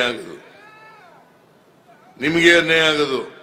ಅದರಿಂದ ಈ ಸಾರಿ ಆದರೂ ಕೂಡ ನೀವು ಮಾಡದಂತ ತಪ್ಪನ್ನ ಮತ್ತೆ ಮಾಡಕ್ ಹೋಗ್ಬೇಡಿ. ಜೇವರ್ಗಿನಲ್ಲಿ, ಅಫಜಲ್ಪುರದಲ್ಲಿ ಬಹಳ ಲೀಡ್ ಕೊಟ್ಬಿಟ್ರು ಕಳಿಸ್ತಾರೆ ಅಲ್ಲ? ಏನಪ್ಪ ಅಜಯ್ ಸಿಂಗ್ ಲೀಡ್ ಆಗ್ಬೇಕು, ಬಹಳ ಲೀಡ್ ಬಿಜೆಪಿಗೆ ಲೀಡ್ ಆಗೋಯ್ತು. ಐ ಡೋಂಟ್ ನೋ ಯಾಕೆ ಬಿಜೆಪಿಗೆ ವೋಟ್ ಹಾಕ್ತೀನಿ ಅಂತ ನನಗಂತೂ ಗೊತ್ತಿಲ್ಲ. ವೈ ಬಿಜೆಪಿ ಧರ್ಮಗಳ ನಡುವೆ, ಜಾತಿಗಳ ನಡುವೆ, ಒಂದು ಧರ್ಮದ ಜನರ ಮೇಲೆ ಇನ್ನೊಂದು ಧರ್ಮದಲ್ಲಿ ಎತ್ಕಟ್ಟದು, ದ್ವೇಷ ಬಿತ್ತದು. ಅದಕ್ಕೋಸ್ಕರ ವೋಟ್ ಹಾಕ್ತೀರಾ? ದಯಮಾಡಿ ಅದನ್ನ ವೋಟ್ ಹಾಕ್ಬೇಕು ಹೋಗ್ಬೇಡಿ. ದೇಶ ನೆಮ್ಮದಿಯಿಂದ ಇರಬೇಕಲ್ಲ, ಶಾಂತಿಯಿಂದ ಇರಬೇಕಲ್ಲ. ಕುವೆಂಪು ಅವರು ಹೇಳಿದ್ರು, ಸರ್ವ ಜನಾಂಗದ ಶಾಂತಿಯೇ ತೋಟ ಆಗ್ಬೇಕು. ಸರ್ವ ಜನಾಂಗದ ಶಾಂತಿಯ ತೋಟ ಆಗ್ಬೇಕು ನಮ್ಮ ಸಮಾಜ, ನಮ್ಮ ದೇಶ. ಇದನ್ನ ಕುವೆಂಪು ಅವರು ಹೇಳಿರ್ತಕ್ಕಂಥದ್ದು. ಇದರಲ್ಲಿ ನಂಬಿಕೆ ಇಟ್ಕೊಂಡಿರ್ತಕ್ಕಂಥವ್ರು ನಾವು. ಅದಕ್ಕೋಸ್ಕರ ಅಸಮಾನತೆಯನ್ನು ತೊಡೆದಾಕ್ಬೇಕು ಅನ್ನೋ ಕಾರಣಕ್ಕೋಸ್ಕರ ನಾವು ಈ ರಾಜ್ಯದ ಬಡವರು, ಮಹಿಳೆಯರು, ರೈತರು, ಹಿಂದುಳಿದವರು, ಅಲ್ಪಸಂಖ್ಯಾತರು, ದಲಿತರು, ಇವರೆಲ್ಲರಿಗೂ ಕೂಡ ಆರ್ಥಿಕವಾಗಿ ಶಕ್ತಿ ತುಂಬಬೇಕು ಅನ್ನೋ ಕಾರಣಕ್ಕೋಸ್ಕರ 5 ಗ್ಯಾರಂಟಿಗಳನ್ನ ಜಾರಿ ಮಾಡಿದ್ದು. 5 ಗ್ಯಾರಂಟಿಗಳನ್ನ ಜಾರಿ ಮಾಡಿದ್ರು. ಈಗ ಬಡವರ ಕೈನಲ್ಲಿ ದುಡ್ಡಿರ್ಬೇಕಾ ಬೇಡ? ದುಡ್ಡಿಲ್ದೆ ಹೋದ್ರೆ ಅವರು ಅಂಗಡಿಗೆ ಹೋಗಕ್ಕಾಗತ್ತಾ? ಬಟ್ಟೆ ಅಂಗಡಿಗೆ ಹೋಗಕ್ಕಾಗತ್ತಾ? ದಿನಸಿ ಅಂಗಡಿಗೆ ಹೋಗಕ್ಕಾಗತ್ತಾ? ಒಡವೆ ಮಾಡಿಸ್ಕೊಳಕ್ಕಾಗತ್ತಾ? ನಾನು ಇವತ್ತು ಒಂದು ವಿಡಿಯೋ ನೋಡಿದೆ. ಒಬ್ಬ ಹೆಣ್ಮಗಳು ವಯಸ್ಸಾಗಿರೋಳು ಮಾತಾಡ್ತಾ ಇದ್ಲು. ನೀ ಯಾರು ವೋಟ್ ಹಾಕ್ತೀಯಮ್ಮ? ಸಿದ್ದರಾಮಯ್ಯನವ್ರಿಗೆ ವೋಟ್ ಹಾಕ್ತೀನಿ. ಯಾವ ಪಾರ್ಟಿಗೆ ವೋಟ್ ಹಾಕ್ತೀರಿ? ಕಾಂಗ್ರೆಸ್ ಪಾರ್ಟಿಗೆ ವೋಟ್ ಹಾಕ್ತೀನಿ. ಯಾಕಂತಂದ್ರೆ ಸಿದ್ದರಾಮಯ್ಯನವರ ಸರ್ಕಾರ ತಿಂಗಳಿಗೆ 2,000 ರೂಪಾಯಿ ಕೊಟ್ಟದ್ರಿಂದ ಅದನ್ನೆಲ್ಲ ಉಳಿಸಿ ಈಗ ಚಿನ್ನದ ಸರ ಮಾಡಿಸ್ಕೊಂಡಿದ್ದೀನಿ.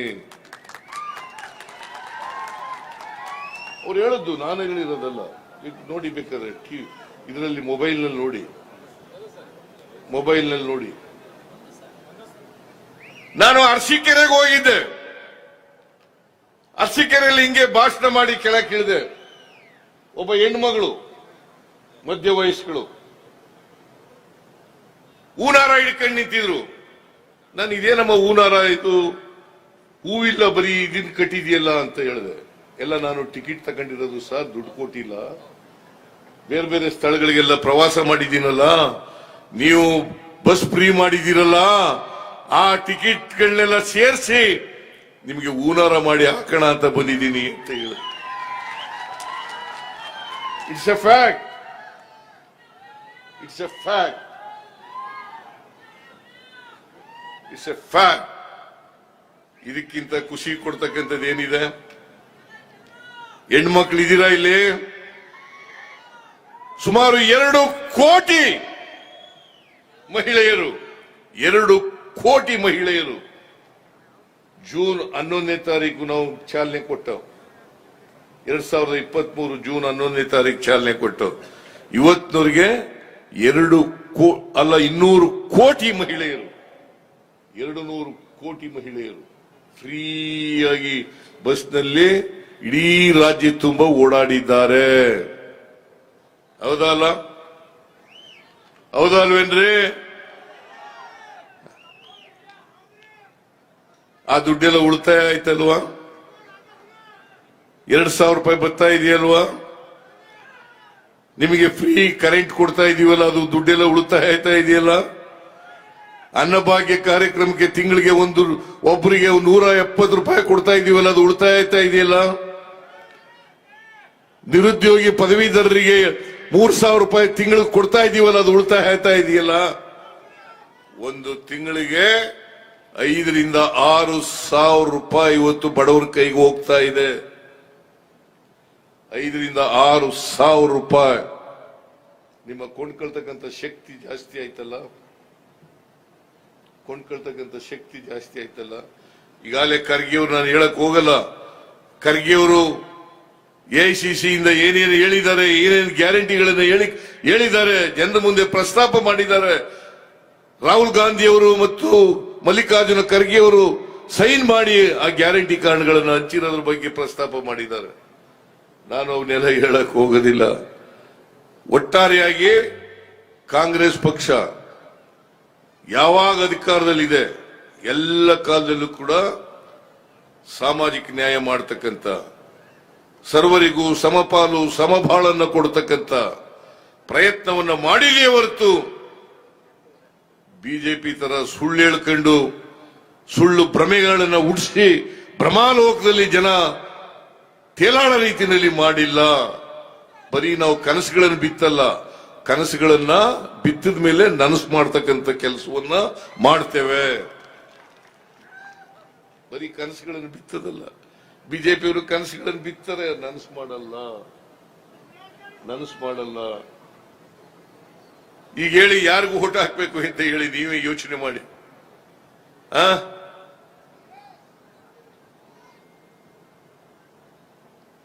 ಖರ್ಗೆ ಅವರು ಆ ಸೋಲಿನ ಕಹಿಯನ್ನು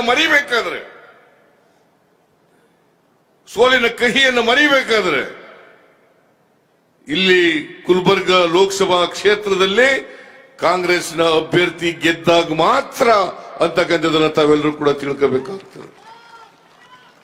ಈಗಲಾದ್ರೂ ನಿಮ್ಮಲ್ಲಿ ಕೈ ಜೋಡಿಸಿ ಪ್ರಾರ್ಥನೆಯನ್ನು ಮಾಡ್ತೀನಿ, ಕಾಂಗ್ರೆಸ್ ಅಭ್ಯರ್ಥಿಗೆ ವೋಟ್ ಹಾಕಿ ಗೆಲ್ಲಿಸ್ತೀರಿ ಅಲ್ವಾ?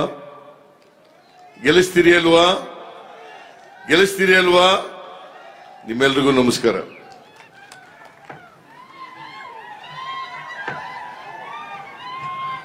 ಈ ಕಾರ್ಯಕ್ರಮದ ವಂದನಾರ್ಪಣೆಯನ್ನ ಪ್ರದೇಶ ಕಾಂಗ್ರೆಸ್ದ ಅಧ್ಯಕ್ಷರಾಗಿರ್ತಕ್ಕಂಥ ಸಿದ್ದಲಿಂಗ ರೆಡ್ಡಿ ಅವರು ನಡೆಸಿಕೊಡ್ಬೇಕಂತ ತಾಲೂಕಾ ಕಾಂಗ್ರೆಸ್ಸಿನ ಅಧ್ಯಕ್ಷರಾಗಿರ್ತಕ್ಕಂಥ ಸಿದ್ದಲಿಂಗ ರೆಡ್ಡಿ ಅವರು ನಡೆಸಿಕೊಳ್ಳಲಿಕ್ಕೆ ಕೇಳ್ಕೊತಿದ್ದೇನೆ.